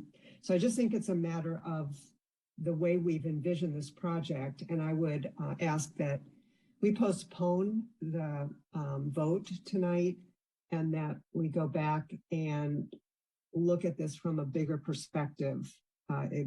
area could be larger. I mean, there seems like just in this conversation tonight, there's a lot of great ideas about how we should approach this. And I would just hate to see us rush into something and end up with a bigger problem later. So that's all I have to say. Thank you very much for taking my comment. Thank you, Dawn. And we do have one more hand up, Tim Hilborn. You can go ahead and unmute. All right. Thank you to the City Council and thanks to staff for setting this up. We really appreciate it. I just want to echo many people's comments and thank Councilperson McDowell's comments about the environmental remediation. I think this is a once in a generational chance for us to really do this right. And being told to stay in our lane, I think is just completely wrong. And as Paul Manigetti said, let some of us, take care of this and try to contact the agencies as well and support you in doing that. But please, let's really look at this remediation. I would ask for BioLevel 1 and 2 only, BioLevel Safety 1 and 2. If we do go to 3, then definitely a conditional use permit. The East Side housing, I think we need to be very careful in balancing the RENA numbers and balancing the amount of jobs that are coming in. I'm hearing some people saying we need housing for 10,000 jobs coming in. We're not going to achieve that. Let's be realistic here. Also, let's use the whole city. Let's use all the different places we can. I think there's a lot of places on the east side that have not been looked at, and I think we really need to look at that. So I want to echo the comments that others made about that. There is a lot of potential, and we are very unbalanced as far as the amount of commercial and industrial building as opposed to housing on the east side. I really like the buffer zones that we have. I think we should keep that. And the Green Boulevard, I think it would be great if we could have some anchor restaurants, if we can make that more of a live, vibrant place. I think right now it's kind of just a place where the people that are working at these companies are going to be able to walk around and have a nice place to walk around. But if we get the chance, let's try to get some anchor places to make it more vibrant and involving the whole community. And the last thing I have a question about the activity hubs. What exactly would they be? So again, thank you, council and staff for doing this. And let's, I don't want to encourage a vote either way. Whatever you decide is fine, but thank you for taking our comments to heart here tonight. Thank you, Tim. Thank you, Tim. And there are no further hands from the public. Okay, thank you, Crystal. So at this point, we'll move to council comment and discussion.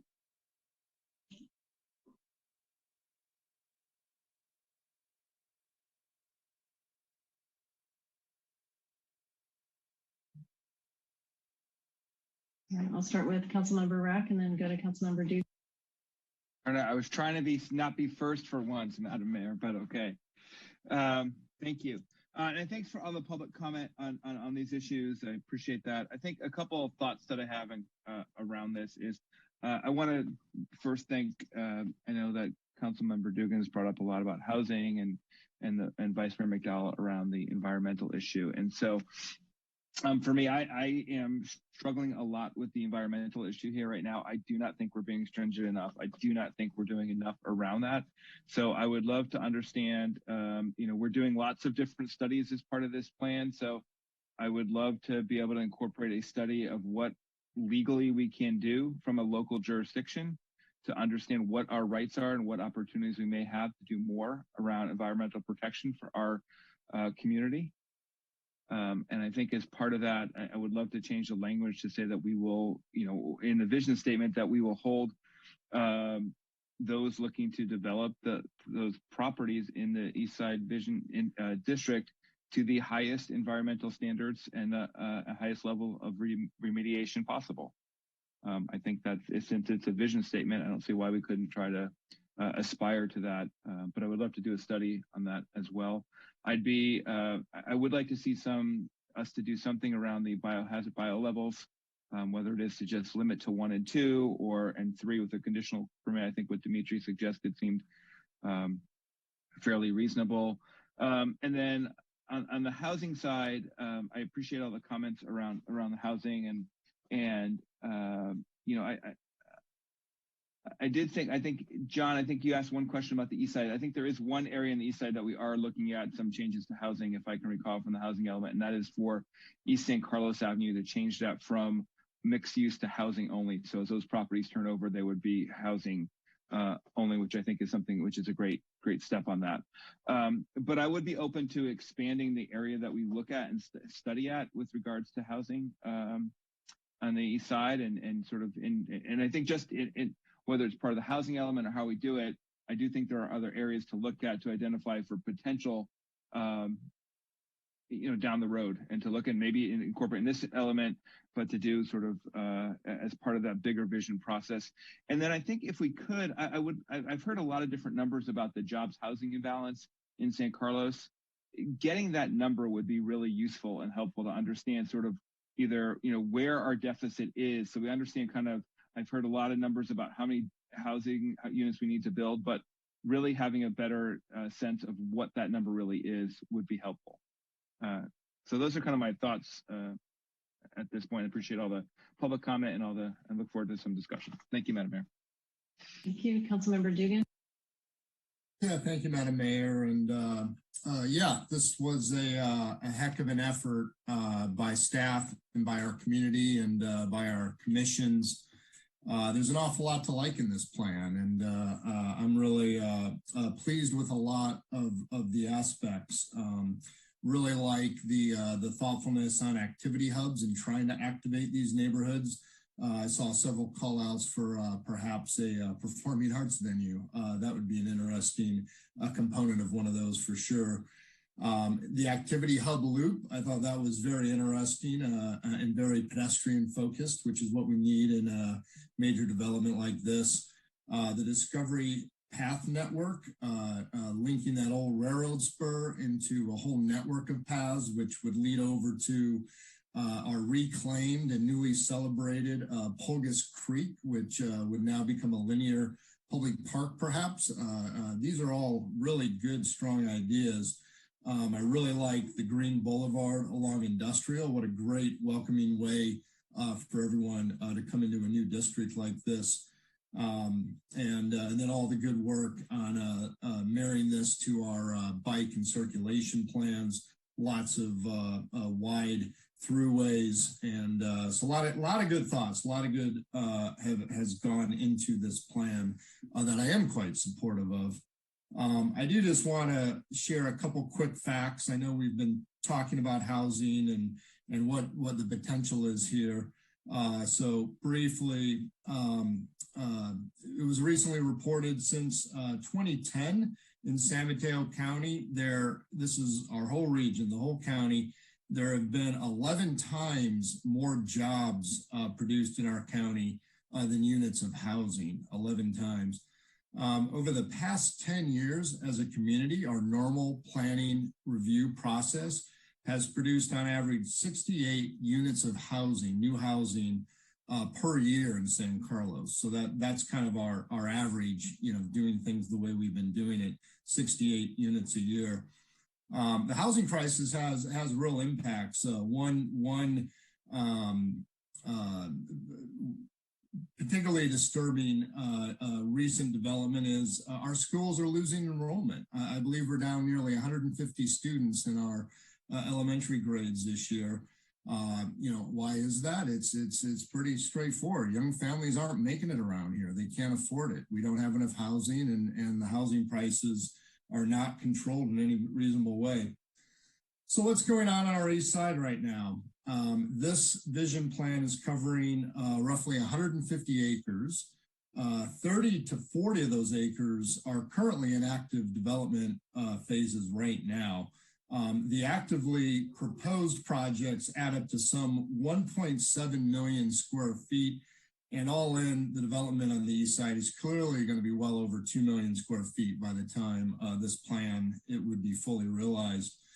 And you can see what is being proposed. We've got two fine examples of it. Beautiful buildings. Everyone should go take a look at them. At 887 Industrial, 530,000 square feet, over 200-foot towers. and a very large parking garage. And, you know, that's under this vision plan, we're going to probably see about 12 more of those is the best approximation I can see. So we had concerns as a community. We launched this vision plan study to get our arms around it. Our initial guidance going into this exercise was to establish a holistic urban design framework for the district and provide guidance on community benefits.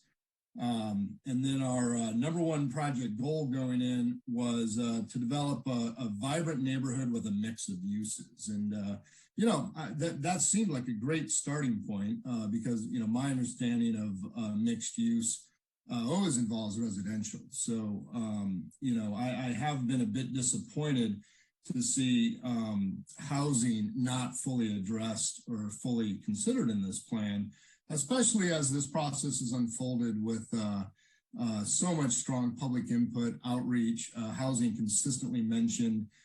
We heard from the chair of our Transportation and Circulation Commission this evening. The joint meeting they had with our Planning Commission, housing was a top concern. And this council has shared plenty of concern about how housing will be addressed on the east side. So I do think housing remains the elephant in the room as we're considering this plan. I've heard the position that, boy, we have a housing element underway. Why don't we let that process take care of it? We don't have to think about it here, or that housing over there in industrial zones would require a general plan update. All that is valid. But this is our vision plan. This was our attempt to organize our thinking as a community on what our long-term vision is over there. And I think clearly housing has to be part of that long-term vision. And we don't know what that means because this plan didn't really address that. I am disappointed in that. Good, healthy, and when confronted with kind of complex, boy, what do I do about this issues? I just think we have to consult our goals as a city. And I've stated it several times, I won't reiterate it, but good, solid, balanced mixed-use development, in my view, services 3 of our 6 city goals. We have 7 goals. Our 7th goal is figure out what we're going to do on the east side. So we're meeting that in this process. Our other 6 goals, 3 of them, number 1, encourage housing. That's been a top goal of our city for a long time. So I just don't see how we can develop a vision for such a big open-ended development section of our city and not address what's been, I believe, our number 1 goal as a community for a number of years now. A second goal, improve mobility, traffic, and parking within the city. Well, good, healthy mixed-use development helps with that, because if you have housing in proximity with all the new jobs coming in, which, by the way, are estimated 8,000 to 10,000 new jobs, and with no balance of housing, those will be very car-dependent developments. And so all those trips on and off of 101 through Holly, through Industrial, to head over to downtown, try to park at lunch. We're talking 8,000 to 10,000 new jobs with no proximity of housing. Those are all very car-dependent developments. So doing that in a more thoughtful mixed-use way would service our goal to improve mobility, traffic, and parking. And then finally, a major goal of ours is addressing climate change. And we did a lot of good work on that this year with our new Climate Action and Mitigation Plan. And obviously minimizing all these daily trips. If we had 10,000 jobs without a good balance of housing, and our historic rate of 68 units a year does not keep up with 8,000 to 10,000 new jobs. So what happens? Well, that means someone new is now living in Fremont, Tracy, wherever, driving in every day, driving through our city, because, these are car-dependent developments if not done in a mixed-use fashion. So anyway, in my view, when you're considering a big, complex subject, what do we do here? You got to consult our city goals, and adding a good balance of housing into this, into our vision, services 3 of our 6 city goals, in my opinion. Whereas ushering in up to 2 million square feet of 100% commercial only development. I'm not aware of a single city goal that satisfies. I'm not. So for those reasons, I do think we need a big move on housing here. We have to think differently as a community. What we've been doing has not met the need. And I think we do need, all the good stuff that is in this plan. I think we need to complement it on our shared vision for housing as well. And that will be useful because we're actively considering our housing element. I don't know how we consider our housing element if we haven't really formulated what we want to do in this end of town. And then finally, we've all touched on the biosafety levels. I'm a little distressed that, I remain pretty ignorant. I don't really know what that means. We're setting a vision to usher in 2 million square feet of life science, and we haven't developed that vision. So I do think we shouldn't approve the plan tonight, and we should spend time to formally consider that. And then I also do agree with Adam and Sarah that a more formal dealing of the environmental hazards that do exist currently should be formulated as part of this vision as well. Thank you. Thank you, Councilmember Dugan. Appreciate that. Vice Mayor McDowell, and then Councilmember Collins. Thank you, Madam Mayor. I'd like to start by really thanking our team. I want to thank Perkins and Well for doing a great job distilling a lot of community feedback into an easy to read and understand vision plan.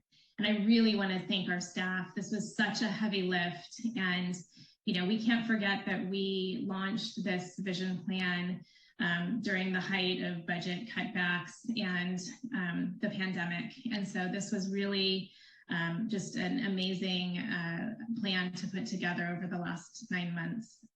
I also want to thank the community. I think it's really meaningful that over 250 combined attendees attended our community workshops, all of the stakeholder sessions. Having that community process has just been really critical to moving this vision plan along. Taking a holistic approach to development enabled us to bring forward a lot of innovative ideas. John mentioned some that will apply district-wide, like shared parking and planning for recycled water. It has brought out our bike and pedestrian master plan to life to really see how people can travel through the innovation district without a car. This plan is an example of how individual developments can be taken together into a plan that becomes greater than the sum of its parts. And so I'm really happy that we moved forward with doing this plan. And that was what was so important to the council when we kicked off this process, was that we take this holistic view to all of these development projects and to make sure especially that the community had a seat at the table to plan for this transformational change that's coming to our east side. But as staff noted tonight, the vision plan is not a land use document for housing. Our housing element update is taking the deep dive into housing that this plan cannot. Housing continues to be a top strategic priority for our council, and it is not leaving our radar. I think we are all aligned in our desire to make sure San Carlos is a place where people of all income levels can live, work, and play. I want to again reiterate, and I appreciate the public comment and my colleagues' agreement to make sure that environmental cleanup stays at the top of our radar. I would like for environmental cleanup records to be posted on the city's website under each project as a document section in order to be fully transparent with the community. I would welcome talking about a staff member who can be point person on these environmental cleanup works, just to make sure that we're keeping track of it and that we're informed and that our community is informed. And I appreciated Adam's suggestion of looking into legal options where we could potentially push things along a little bit further. I think this is our community, this is our city. I appreciate the EPA and their efforts to manage cleanup projects, but really at the end of the day, this is about our kids growing up in this town and using this once in a generation opportunity of these properties turning over to actually do the remediation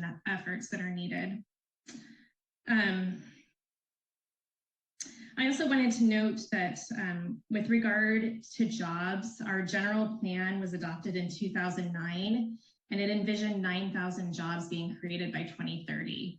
And I'm wondering if at some point maybe Jeff would like to hop on and kind of discuss the general plan process and how this was envisioned so long ago. This isn't something that council has all of a sudden, turned towards promoting commercial development and forgetting about housing. This is all part of something that was envisioned in 2009 in our general plan. So perhaps after council member comments, I would appreciate the city manager maybe talking about that process. And then I also wanted to just circle back and add my agreement to make biosafety level 3 a conditional use permit, and maybe just not even touch level 4. I think that I appreciated the community's input on that. I appreciated staff's willingness to update the routing information on the shuttle, including the kiss and ride pickup and drop off area in the Caltrain parking lot. I support that language being added to the plan. I also support the housing language with looking at Old County and industrial. I appreciated that. So that's it for my comments right now, Madam Mayor. Thank you so much. Great, thank you. Councilmember Cullen. Thank you, Madam Mayor. Thanks for the opportunity to make some comments. First of all, I want to thank everyone who spoke tonight. We heard a lot of different viewpoints. As Sarah said, I want to thank Perkins and Will. I just think that they did an outstanding job and all the work that the staff put into it. I will confess that I was really not in favor of even doing this. I didn't think it was really necessary, but nevertheless, we did it. And I've been pleasantly surprised. I'm surprised and amazed at the level of detail, the thoughtfulness, the ideas that have come out of it. It's just truly an impressive document. And I think everybody that worked on it is to be commended. But having said that, when it comes to this plan and the housing element, I don't think that they're mutually exclusive. One doesn't hamper the other. To me, I don't see really how approving this somehow torpedoes or undermines our work on the housing element. I think we can do both. As a matter of fact, I would argue that knowing that how the commercial development in the future is going to impact that portion of the east side is actually going to help us with our planning for housing. So, and I'm also glad that there were some people who agreed that, spreading houses out all over the east side really isn't a very good idea. You have to think about it carefully. There are places where housing just should not go. I think it's also important to remember that we've been planning for more housing for years. And part of the problem that we haven't built more housing is us. We've prevented that. We've had very high inclusionary laws and ordinances that have communicated to developers that it's just not economically feasible for them to build the housing. So we are working on that. And in the housing subcommittee, we are working on changing just that so that we will become more attractive to builders that want to come here. Just a couple other comments. As far as the biosafety levels, I'm not ready to make any kind of a decision on that until I know exactly what they are. I know next to nothing. So I know that based on what's been said tonight, that biosafeties 1 and 2 are good and 3 and 4 are bad. To me, that's not enough to make a decision. I really want to know, what are those levels? What do they mean? Is there a 3 that maybe we would accept? Is there a 2 that maybe we wouldn't? So I think that's an area that we really ought to study more before we move on. And then the last thing is that with some of the comments made tonight and some of the asks from the public, I understand and appreciate those, but it makes me feel like that this Eastside Vision Plan has sort of become a moving target. We set out to really do a focused study. That's why we picked this area. This was supposed to be a focused study on this portion of the East Side. And that's what we've done. And yes, we have a lot of other areas in Eastside that we need to address.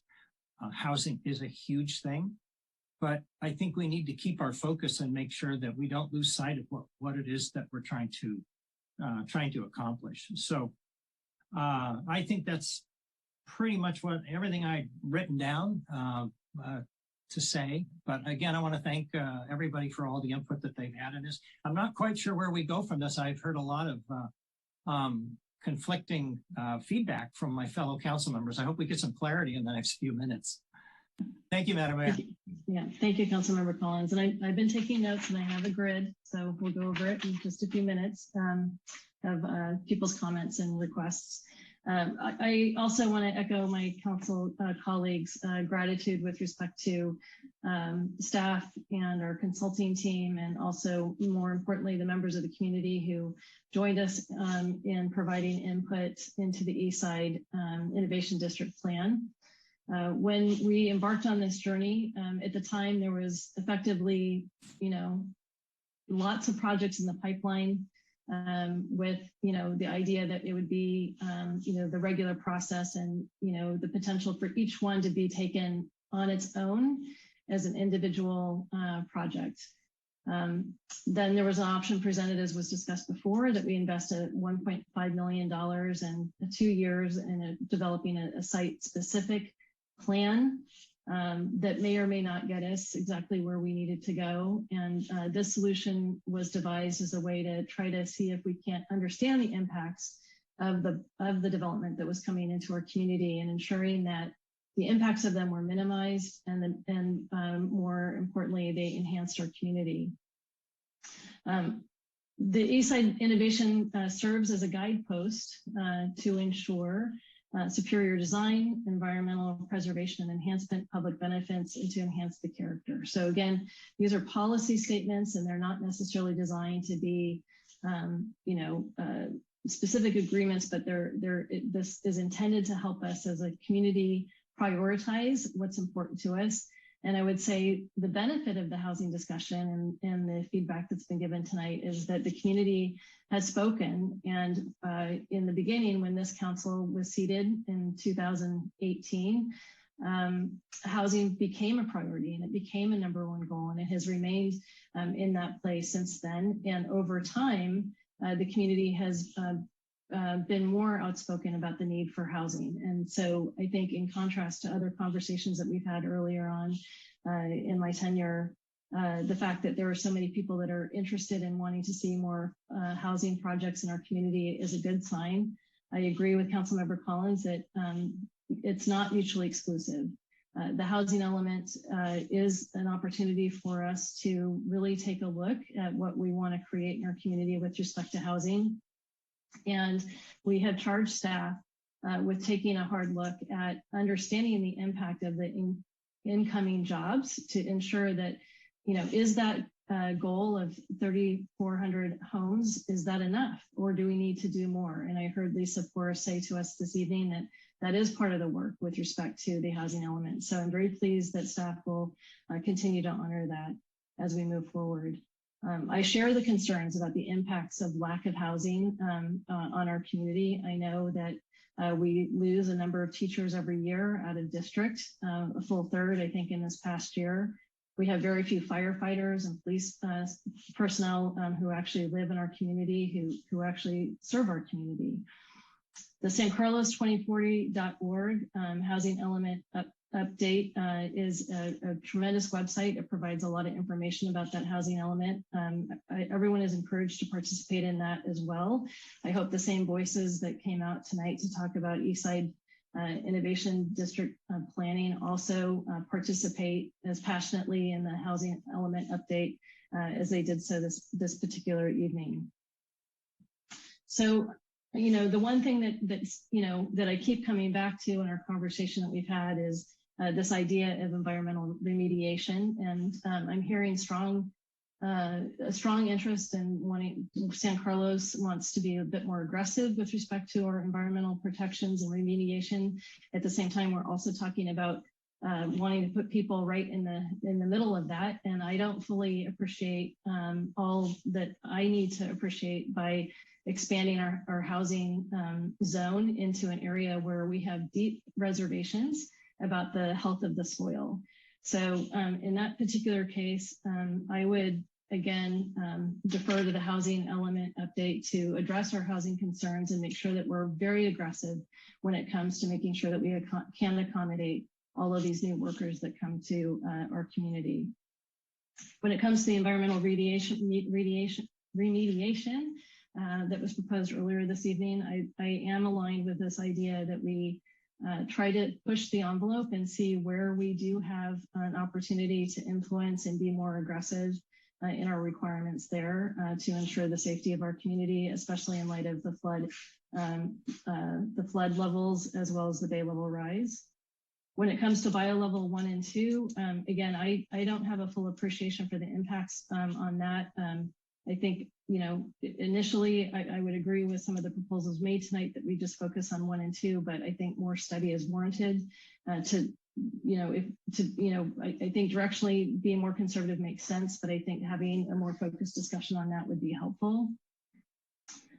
And with respect to transportation, I would like to see some language written in there about making sure that we take a look at the kiss and ride feature, if you will, and the shuttle drop off on the western side of the train station on the El Camino Real.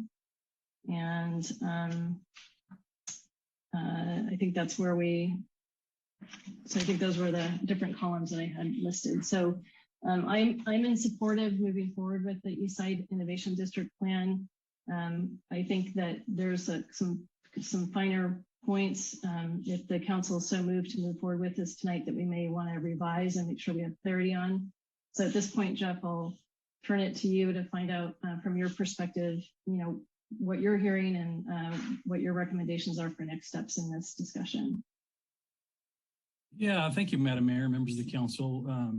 A really great discussion by the council and the community. A lot of really good feedback and input. I think, I'll start with the Vice Mayor's request, and then if anybody else wants me to speak on other topics, I'm happy to try to do that or ask Al to jump in to give me a hand. But I think it was just the comment about the general plan. We talked a lot about the general plan tonight, and we talked a lot about we heard a lot about 9,000 new jobs and the need to react to that. And that's actually all the 9,000 jobs was planned for by the San Carlos community in 2009 and 2010 when the city's general plan was redone for the first time in about 20 plus years. That's about the lifespan of a general plan. And the council commissioned a large community committee. I think it had approximately 30 members from all over the community to help create policies for a new general plan. And that those proposed recommendations went to all our subcommittees, and there were many community meetings held on it, and ultimately was adopted by the city council in 2010. And it envisioned and planned for additional development occurring on the east side. And a lot of that had to do with just the age of the buildings that were over there. Many of them were sort of post-World War II era. And you could see them starting to reach the end of their economic lifespan and beginning to turn over and develop and change. And the community created a plan where they envisioned approximately 3 million square feet of additional commercial industrial space over there that would result in approximately 9,000 new jobs. And at the same time, the housing element of that era was expanded by the community to create more opportunities for housing. Some of those opportunities you can drive around the city and see today. They've been built and realized. Other opportunities still exist within the existing zoning. So it's not so much about just allowing housing to be built. Housing is allowed to be built today, just like commercial buildings are allowed to be built today. But to the extent we're going to talk about changing housing, this plan neither allows for or restricts housing, but it also doesn't allow for or restrict commercial development. You know, this plan isn't what's approving any commercial development. The commercial development that has been proposed has already been foreseen and planned for in the city's general plan. So your housing element that you're working on now, and in fact, I'll say because the council was so focused on this issue and so concerned about it, you're actually further along than just about any city in the county in terms of doing your housing element. You started early to do your housing element, which is a requirement to redo it about every 5 years. So you're out in front of most of our neighboring jurisdictions in doing that. Not only is it really the right tool, it's the legally required tool. It's the only tool that will allow you to look at new height, density, and housing location opportunities in the city. So we're really excited about that process and really excited about what we heard tonight. And, you know, those folks hopefully will, you know, very much get involved in that process and share with their elected leaders their thoughts on the issue. So does that cover sort of the general plan thoughts you wanted me to tackle? Thank you, Jeff. Okay. So Jeff, in terms of kind of the finer points with respect to the plan changes that were proposed this evening, how do we want to capture that and ensure that we have alignment with what to move forward with, assuming the plan moves forward by way of the vote? And I see Al brought his camera on too. So yeah, I think to the extent I heard you say that you were tracking those, and I'm sure staff was helping track those as well. So we could kind of, you know, if you're approaching a motion, you know, we could work through what those elements are that you might want to change. I heard a lot of, you know, really good suggestions and some other things that I think you're probably just wanting to identify and call out in the plan for that additional study that's gonna need to take place. So we're happy to stand by and help you work through that list to make sure you cover everything that you intended to cover. All right, thank you.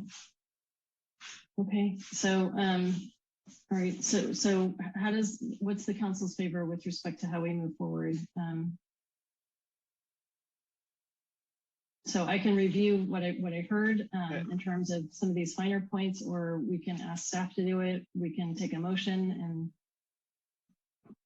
So I'd love, Madam Mayor, if you could review the couple things I know that were suggested, and there was some, I think it was the bio levels, it was the environmental were kind of the two main things that I heard. I don't know what else, just so we're clear. Yes, so the only thing I heard specific with respect to the environmental in terms of the suggestion there was to include a study for us to determine, you know, what options we had as a city to push it further. That was the only specific thing that I heard. And I heard general agreement across 4 of us on that.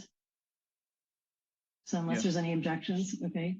When it came to bio level 1 and 2, I heard 2 people suggest we do conditional use permit and 2 people suggest a study on levels 3 and 4. So I think we need to clarify what we want to do there. Okay. And could I think that captures it accurately. Can I just add maybe on the study?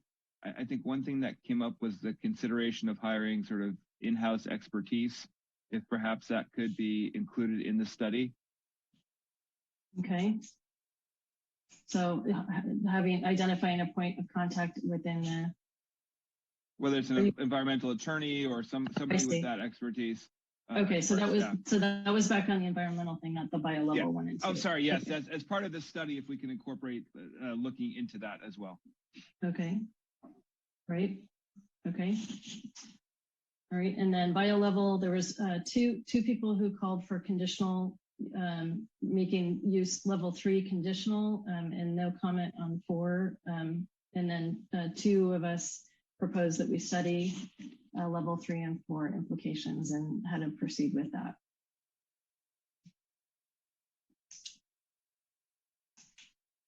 Madam Mayor, I just struggle, you know, in such an important topic. I'm not sure how we can kind of, legislate that on the fly. I think myself and at least Ron were concerned. We don't really understand it, We don't really Right. So I didn't have you down I wasn't quite sure where you stood. So you're proposing we do a study, John? Because if you are agreeing to then that's 3 for a study for level 3 and 4.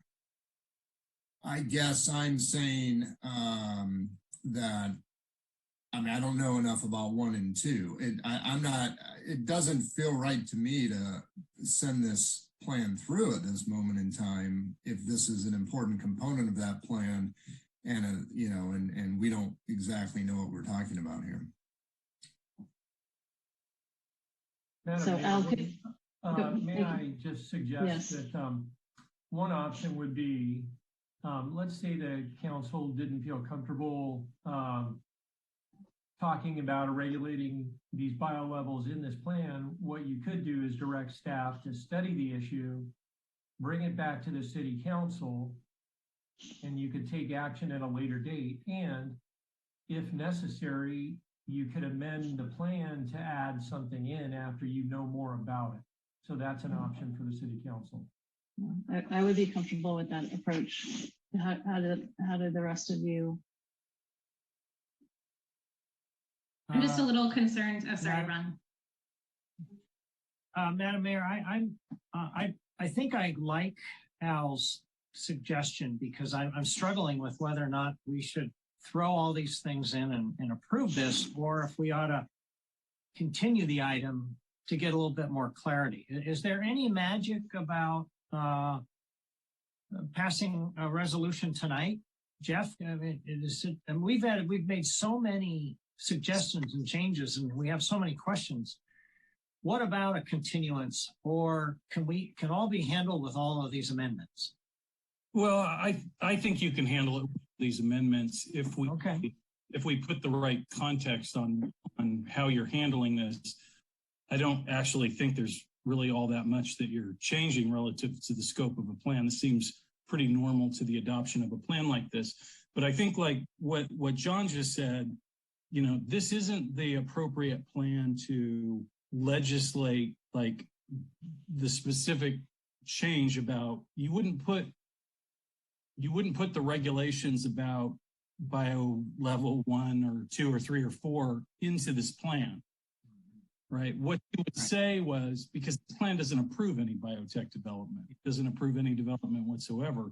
So what you would say as a policy statement in a plan like this is, staff, before we're faced with approving anybody's plans that get submitted, that come through, we want to create a set of regulations related to the biohazard levels of these types of facilities. And then that's the policy statement. And then Al and his staff will go out and put together information and options for you to be able to adopt those regulations so that they're in place before you're ever faced with actually approving a biotech development project. And that's really the heart of what this plan is trying to do, is trying to identify those issues so that we're ahead of them, and you're faced with having this great conversation tonight when you're not actually faced with approving a development. This would be very difficult if tonight was a vote on a project. And that makes me feel better. Yeah. All right. I thank you for the clarity. Okay, Vice Mayor McDowell and then Councilmember Dugan. Thanks, Madam Mayor. I'll be quick. I support that, especially given Jeff's phrasing of saying before we're faced with approving a biotech or life science project, that we will have this brought back to us by staff. So I would support that change. Thank you. Councilmember Dugan. Yeah, it sounded like Ron was interested in perhaps making sure we get this right and continuing. I'm not sure if he moved past that, but I would support continuing this item. I also, it sounds like I don't have the votes to join me with having a more thorough vision set on our housing in this. So I did spend quite a bit of time really absorbing this big move number 5, support distinct district sub-areas. I think because the Planning Commission was kind of stuck in the same spot we find ourselves right now, where, you know, the plan didn't quite meet what they were trying to do, and they were, you know, I guess legislating on the fly. Maybe there's a better way to phrase that, but I think the additions they made actually just don't make a lot of sense. And if we're, you know, so I would rather continue and work with staff on those specific concerns. If we're not going to do that, then I would like to share my specific thoughts in those areas before we would consider moving forward. Thank you. Council, do you have anything else to say?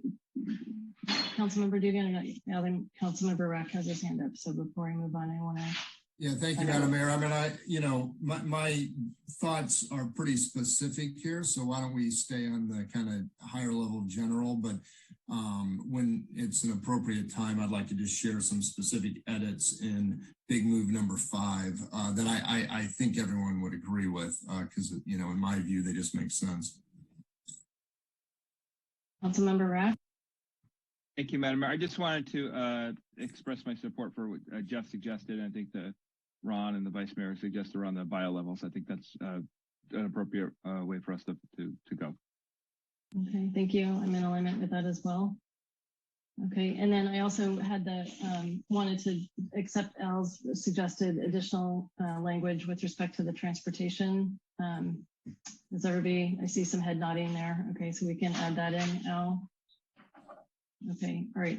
So I don't think that there was any other specific changes or direction that council had. So Councilmember Dugan, if you wanted to provide your specific.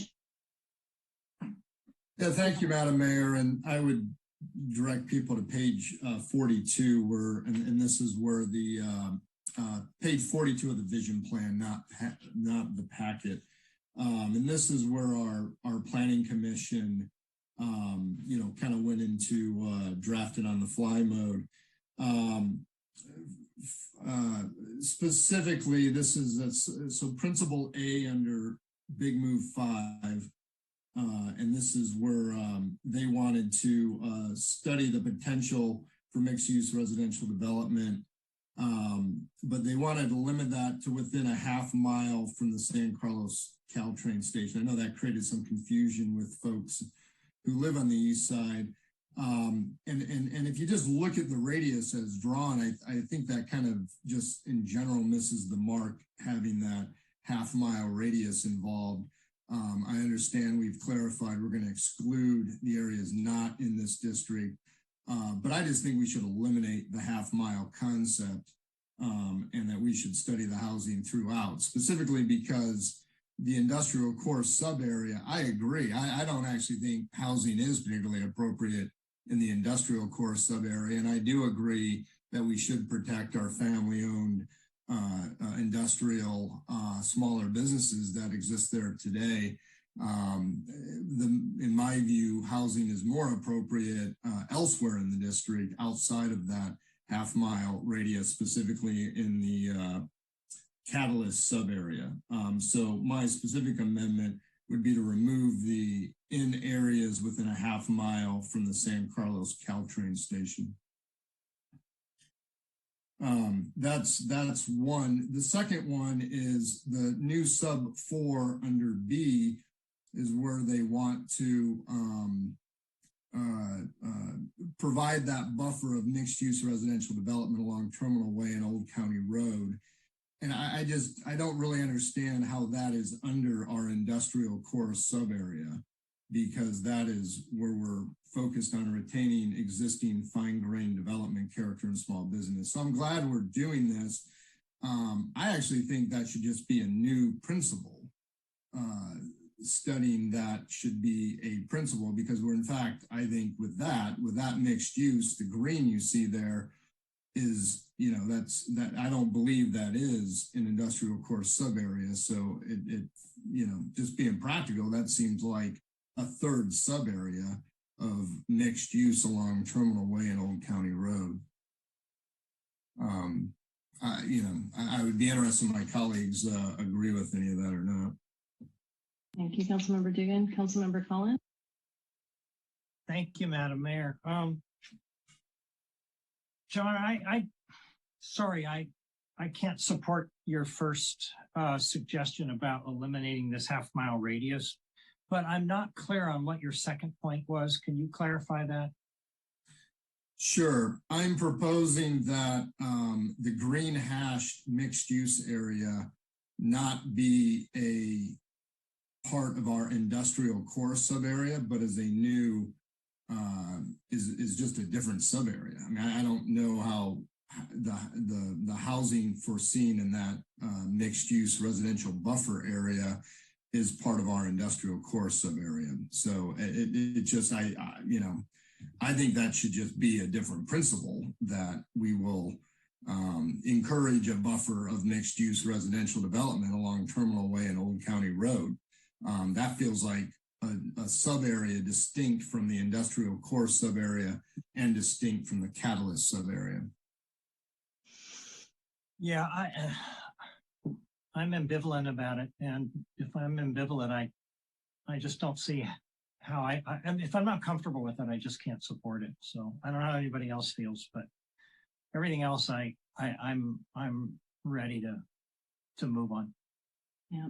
Thank you, Councilmember Collins. I'm with you. I think I've spoken consistently about focusing on the housing element to make sure that we address our housing needs as a community. And I'm glad that that is being done in parallel to this. Obviously, the timeline for this preceded the completion of that particular project. But in my mind, to me, that's where the robustness of our housing discussion would take place. So, all right, I don't see any additional hands up. So at this point, I'd be willing to entertain a motion. Madam Mayor, I'll venture a motion here. I'm going to need some help with the language. I don't think it's just enough to say what's written on the sheet here, but maybe staff can guide me as we go along. I'll move to adopt Resolution 2021-107. All right, resolution of the City Council of the City of San Carlos approving Eastside Innovation District Plan. And then what follows from that? Jeff, Al, Greg, with directions from council as itemized. Yeah, and I think maybe the mayor could walk us through those itemizations, and then we can jump in, or you all could jump in too, if you think there's anything that we've missed that the five of you have coalesced on. Okay, so what I have is that we will include a study to determine options for additional environmental protections for our community, and also the potential for identifying a point person on staff to be the keeper of those intentions, to direct staff to evaluate bio-level safety 1 through 4 and bring back a recommendation to staff and update our regulations accordingly. And then revise our language in the transportation, discussing what was under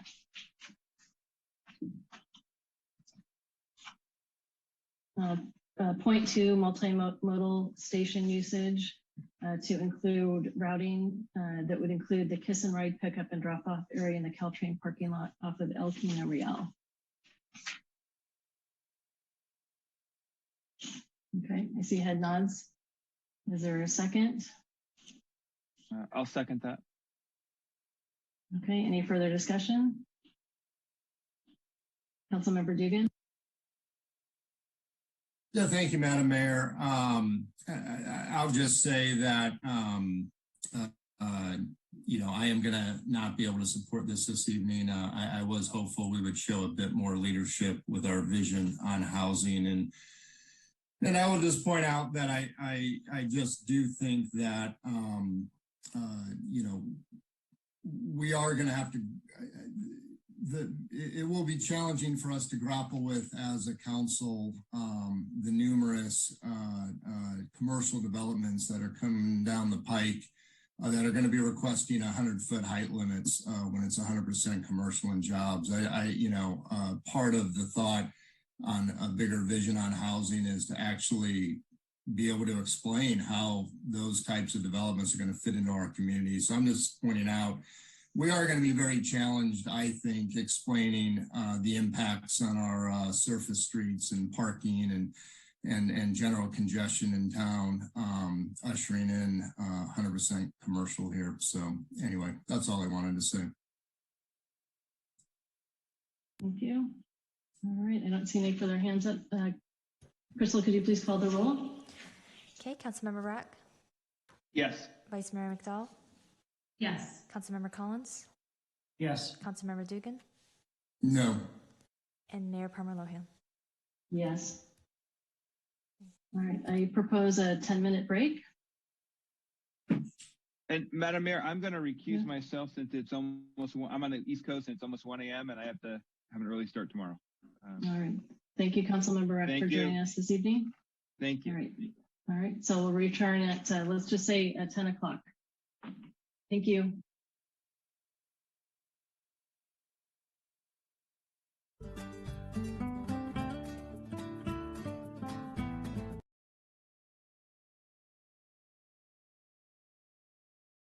Are you back? I am back and we are ready when you are.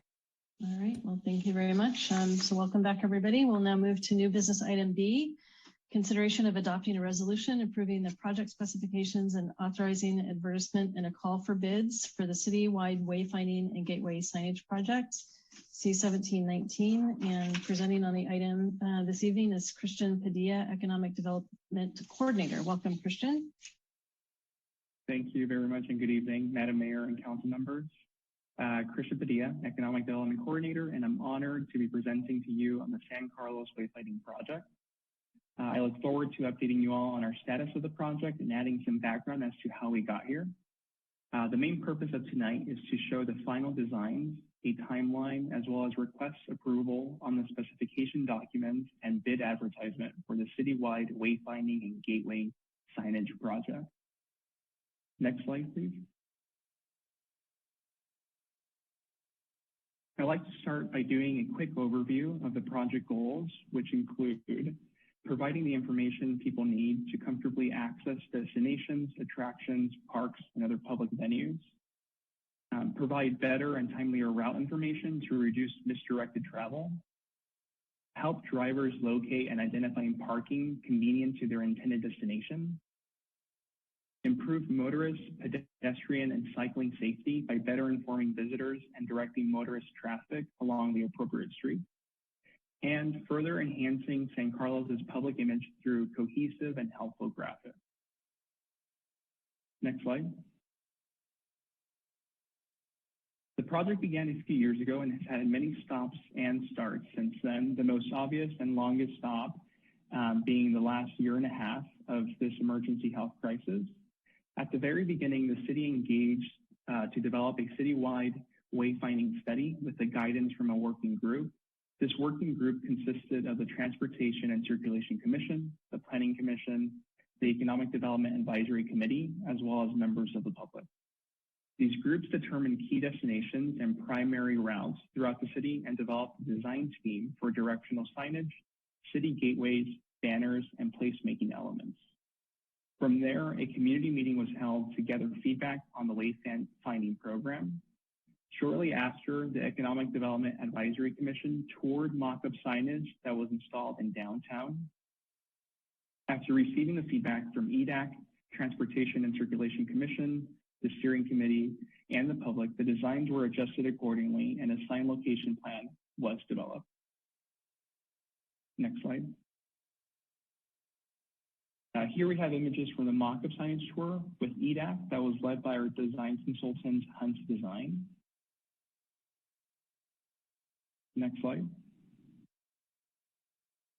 Okay, so now I'll shift over to signage design itself. Design guidelines were developed to create a family of wayfinding signs that can be used to expand scope in future years. The full sign family, which we feel are needed to address all needs of our audience, include vehicle directional signs, parking directional, parking identification, pedestrian directional, bicycle directional, placemaking, and map kiosks for the downtown, as well as larger gateways such as the 4 type shown on the lower half of this slide. In the slides that follow, I will have clearer and closer up illustrations on the sign. Next slide.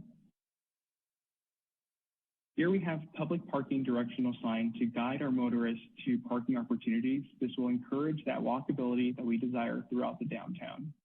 And similarly, for a large vehicle directional sign, they will deliver destination messaging to our motorists to help them understand where their destination is and get them to that general area. Next slide. Here to the rightmost sign, it is a placemaking sign that illustrates that sense of identity as well. You can see here that we're also carrying the city brand throughout this wayfinding project. Next slide. Here we have our pedestrian kiosk, and to the right, we see a mock-up representation of this kiosk in downtown. It will help our visitors orient themselves by providing them with directional information to destinations and by using map graphics to list all the restaurants, businesses, and attractions in downtown that are within a 5 to 10 minute walk. This will also provide a more advanced or 21st century kiosk by making them electronic. They'll either be able to interact with people's phones or provide just a more different type of experience versus a static wayfinding kiosk. The intention is to regularly update it with new businesses, and this will be done by using a platform that will allow us to make those updates remotely via Wi-Fi or 5G. Next slide. Here we have bicycle directional signs that guides our bicyclists to key destination trails, and trails like our downtown and Bay Trail. The image to the right is a representation of bike directional signs in the environment.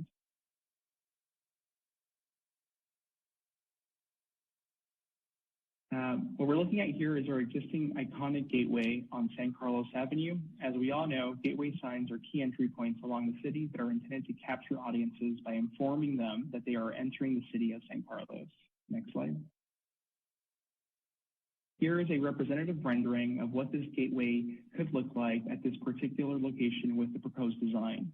It does a good job of preserving the iconic elements of the sign and provides a very cohesive look and feel with the family of signs that we just reviewed. Visitors arriving at the train station will encounter this arrival point and have the sense and feeling that they arrived to the downtown San Carlos. We want to make sure that we not only continue to have this prominent gateway piece, but enhance it with newer elements. And as we said before, creating that sense of excitement. I would also like to point out that this location will incorporate illumination, so it is visible at night. Next slide. Here we have our existing gateway sign at the intersection of Holly and Industrial near the 101 ramp. Next slide.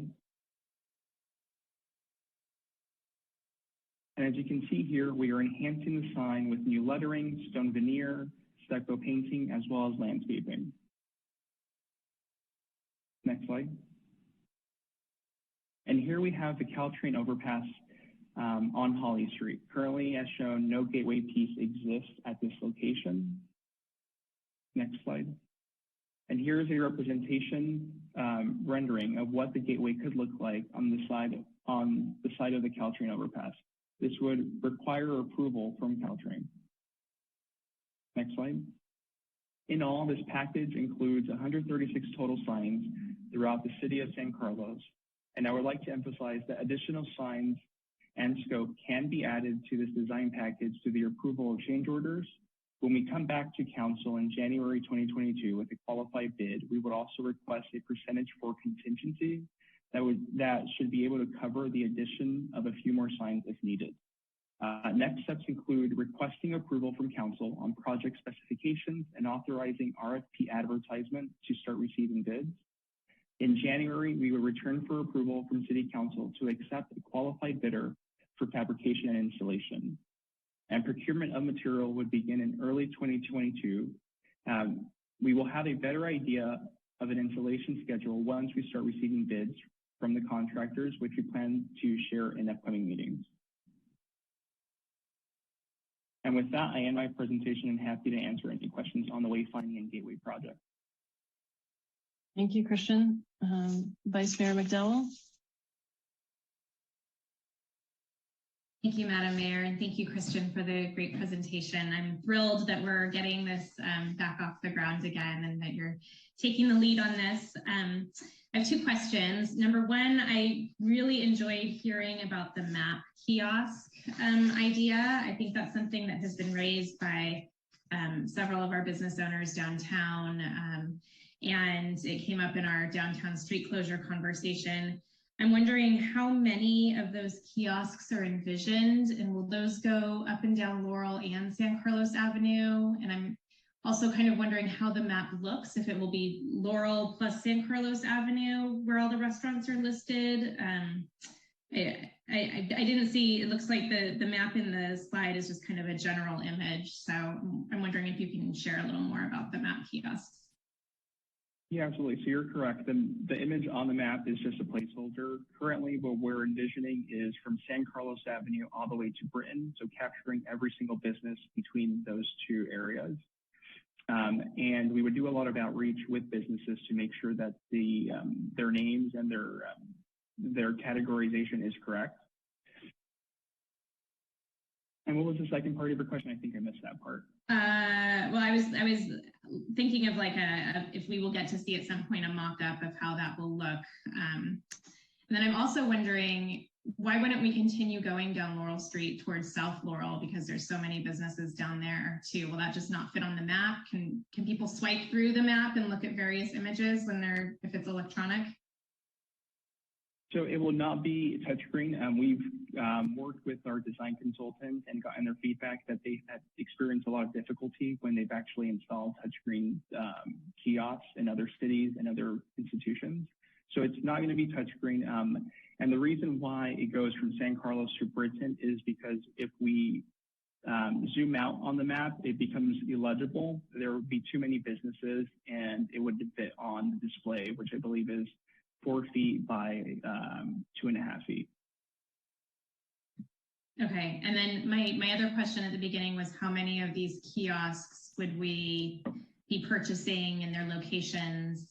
And I guess that leads me to one other question. Sorry, Madam Mayor, is if we were to purchase one that went on Britton, could we feature a different map that would go Britton to South Laurel? I'm trying to figure out how we be, comprehensive with our downtown. So locations and comprehensiveness. Absolutely. Yeah, absolutely. So the first kiosk is at the intersection of San Carlos and Laurel, near the Starbucks. That's the first area that's being considered. The second area is by the Wheeler Plaza, right at the area that allows for exits from Wheeler Plaza to our downtown. And the third area is by the park that's right at the center of San Carlos. Okay, thank you. I'll defer to my colleagues, but I do have a couple other questions, Madam Mayor. Thank you. Okay. Councilmember Collins and then Councilmember Dugan. Thank you, Madam Mayor. Thank you, Christian. Some really interesting views and proposals. I'm just curious on the signs where it's at San Carlos and El Camino, that big yellow new sign that we're looking at, and the one over over at the trains or on the Caltrain side there. Are those meant to be illuminated, or will they just sort of be like brightly, or would they be brightly colored yellow? So the one on the Caltrain overpass would not be illuminated. The iconic gateway sign on San Carlos is, as I mentioned, and the other yellow sign that is on Holly and Industrial would also receive illumination. I believe there's current electrical there that could be used for that. Okay, yeah, I guess I missed it when you said that they would be illuminated. And then is that real? Would those be real vines behind the sign there? So the landscaping design and plans have not been finalized, but that is what we're going to propose. So that'll be the basis of the landscaping plan. I mean, I think it's very pretty, but my only concern is that, you know, those things tend to grow. They grow over the sign, and now we've got to have people trim it. So that's my only thought. Yep. You've got some ideas along those lines. We'll collaborate with Public Works to make sure that what is installed is something that could be maintained easily. Yeah. Okay. Yeah, those are really my only questions so far. Thanks. Thank you. Councilmember Dugan. Yeah, thank you, Madam Mayor. And yeah, I too, I'm super excited about this project, and especially that looks like the installation can start even before next summer. This is just great. I'm really excited about it. I share Vice Mayor's concern about extending this map through South Laurel, and I understand that we want the appropriate level of detail or zoom, but if it's extra budget or what have you, I think at least 2 of these should find their way to South Laurel. We equally support those businesses, and in fact, wayfinding to those businesses is one of the challenges of that end of town. So would really like to see signs down there as well, and I think they could just show a different part of the city in their zoom. It's terrific. These will be digital displays, so it's adjustable, and pretty soon I think we'll get it just right to support those businesses down there. So I'd love to see that. I'm glad to hear the monument signs are mostly lighted, and I'm actually glad to hear those are natural vines. I'm not sure I would support anything but natural vines on there, but yeah, we'll certainly have to stay on top of the landscaping to keep those looking good with our name on it. My question is, was there any consideration to I saw a couple signs that mentioned downtown. Is there anything that would mention any other neighborhoods in town, like, in our industrial arts district? Occurs to me, we just talked about some new sub areas on our east side. Would we use this as kind of a branding or naming opportunity elsewhere in town as well? Yeah, so we can, in regards to the placemaking and branding, there is this sign that I showed that had City of Good Living. We could add to either the top of that or to the bottom that has that neighborhood of it. So say South Laurel, we could add verbiage to those signs, or industrial arts. So that's something that we have considered, and we are still thinking about. Okay, thank you. Thank you. So, Christian, I appreciate how complex this project is. I had the opportunity to see it when I first came on council, and I had been advocating that we bring it back, especially during the pandemic, right, when we've kind of reconfigured our downtown. So I'm really pleased that we're being able to pick this back up again. Well, I'm wondering, have you engaged any of the various business groups in getting their input on this? So, for example, we've got the new chamber group, or our chamber moved into a slightly different configuration, but the chamber business group for Laurel Street, and then there's the Industrial Arts Business Association, and then now we've got this new development coming in on the east side. So could you share with me what your data gathering has been beyond subcommittee on getting inputs on the layout and design of this, and also, sports teams, for example, because I know some of these signs lead to parks and that type of thing.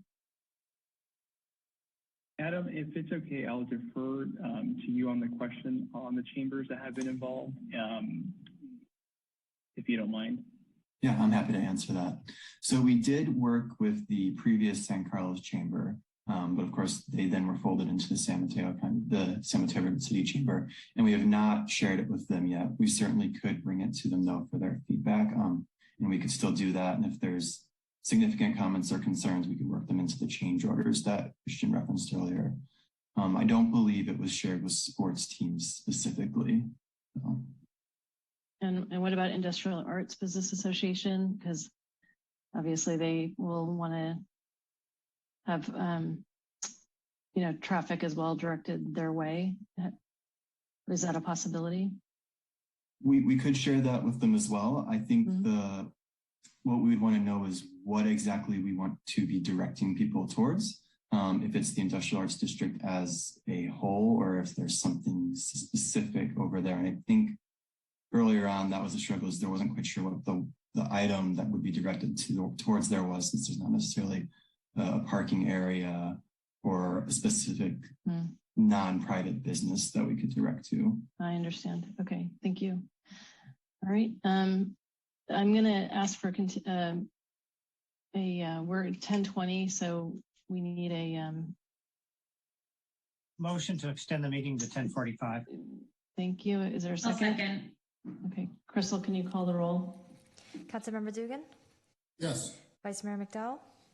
Yes. Councilmember Rack is absent. Councilmember Collins? Yes. And Mayor Palmer Lohan? Yes. Vice Mayor McDowell? Thank you, Madam Mayor. I wanted to build upon what you and John both raised. I noticed on packet page 654, which kind of lays out all the different signs in the city, that there's actually 4 areas, 4 corners of the Industrial Arts District that are slated for the City of Good Living sign. And it looks like there's 4 posts that will go in around South Laurel. And so I just wanted to follow up with the idea of potentially adding on to the order some kind of placemaking for those 2 areas. Is that something that comes back to the City Council in January, where we could potentially add that on, or is that something further down the road? I can answer that one. So I think we could go back to the design team now and just, because currently those signs say City of Good Living, and I'm curious if the council would be in favor of changing that to say Industrial Arts District or South Laurel, and revising the signs to say that instead of City of Good Living to help demarcate those areas.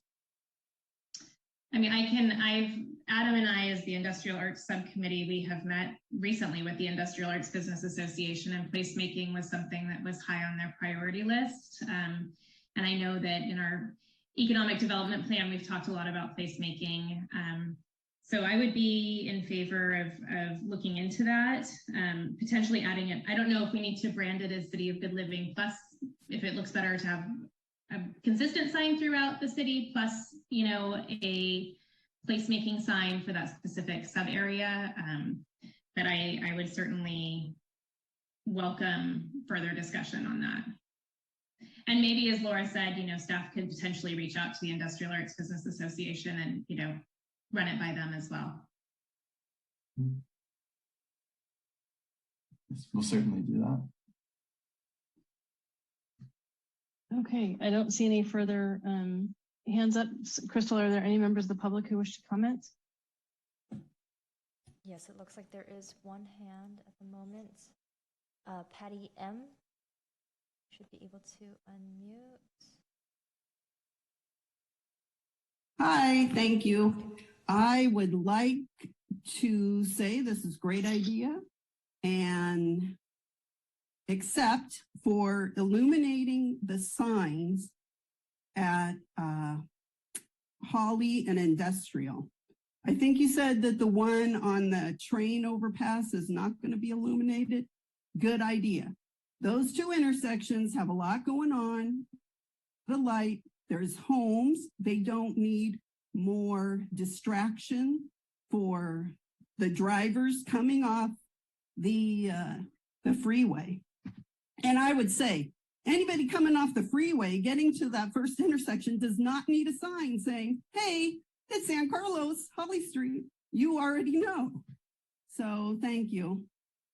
But please don't add any more illumination and distraction where you don't need it, because too many signs makes it more difficult to get around. And guess I'm done. Thank you. Thank you, Patty. Crystal, anyone else? No, there are no further hands. Okay, all right. Any further discussion from council on this item?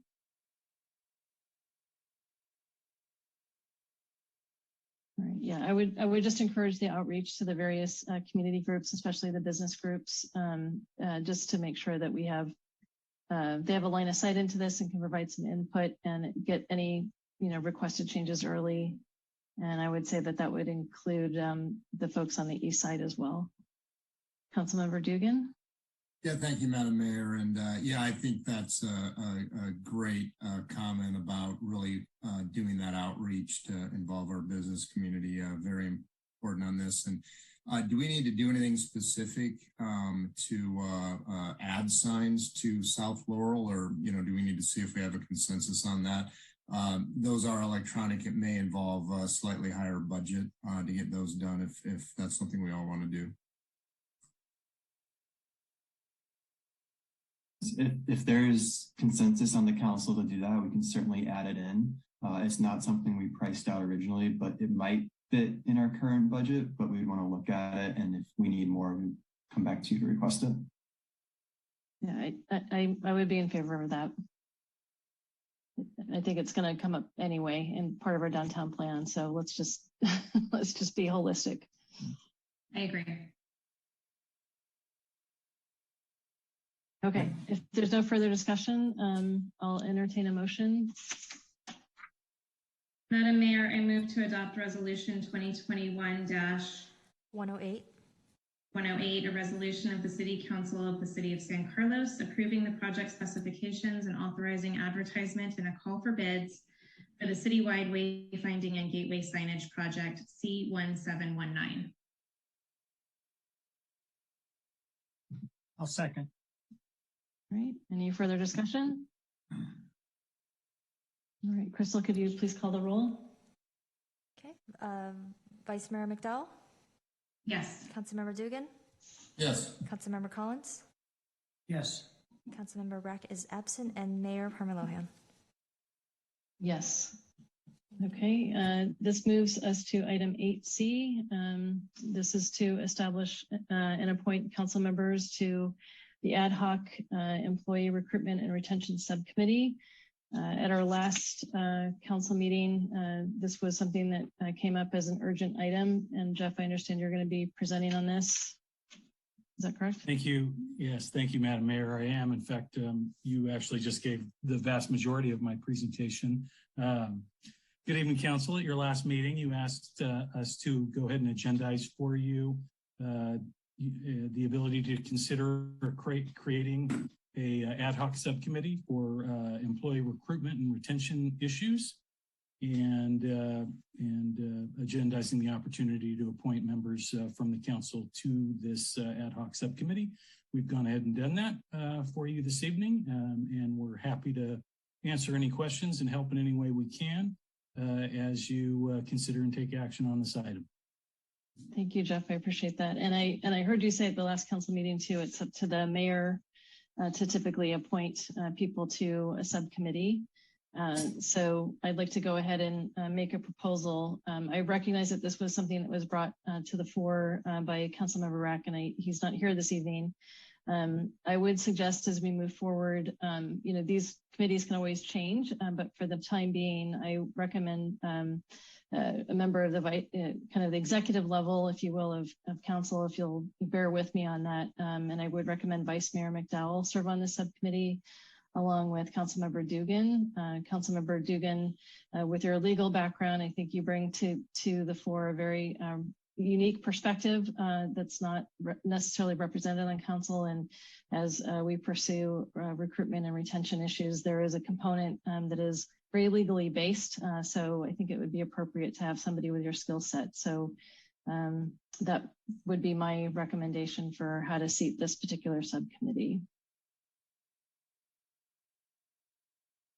Well, thank you, Madam Mayor. I appreciate that. I can honestly say I'm not looking for additional gigs at the moment, but I appreciate that. And if that's the will of the council, I'd be happy to help in that capacity. Thank you. Madam Mayor, I'll chime in and say I appreciate the opportunity. I think this is a really, as you mentioned, urgent and very important topic to start working on. So I would be very pleased to participate, and I appreciate your suggestion. Thank you. Madam Mayor, I think they'll both do a great job. Okay, terrific. All right, thank you. And again, all things could potentially change up after the first of the year as we reassign committees anyway. But I really appreciate your willingness to step into this very important role. And I know that Jeff already has some ideas working. So with that, I'll entertain. If there's no further comment or discussion, is there any members of the public who wish to make comment? There are no hands. Okay, thank you. All right, I'll entertain a motion at this point. Madam Mayor, I will move to establish and appoint council members McDowell and Dugan to the Ad Hoc Employee Recruitment and Retention Subcommittee. I'll second that. All right, any further discussion? Crystal, can you call the roll, please? Councilmember Collins? Yes. Vice Mayor McDowell? Yes. Councilmember Dugan? Yes. Councilmember Rack is absent, and Mayor Parmalohan. Yes. All right, thank you. All right, so that brings us to agenda setting. Items discussed in this agenda setting section will be considered by the council for placing on a future agenda. No action will be taken on these items at this meeting. The item is consideration of agendizing an item to receive a report on federal relief funds. And I think Councilmember Dugan, you brought this to the floor at our last meeting. So any additional comment? Yeah, thank you, Madam Mayor. And yeah, I completely trust that staff was going to bring this to our attention when it made sense. This is really just a request that we get kind of a check when this is going to happen. I was advised back in June, I think, on an amount that was earmarked for San Carlos, and I know we're spending time to figure out exactly how we can use the funds and try to get full clarity on this, the timing of receipt, et cetera. But it's just, I have been asked about it. I know it'll weigh on how we think of other budgetary items. And so I would, just appreciate an update in the near term on this. So that's why I propose that it be added to the agenda. Thank you. All right, any comments or questions? All right, I can't even remember. Do we take public comment on items like this? Crystal or Greg? I can't recall. We can. Yes, we can. Okay. Yes. Are there any members of the public who wish to comment? No, I do not see any hands. Okay.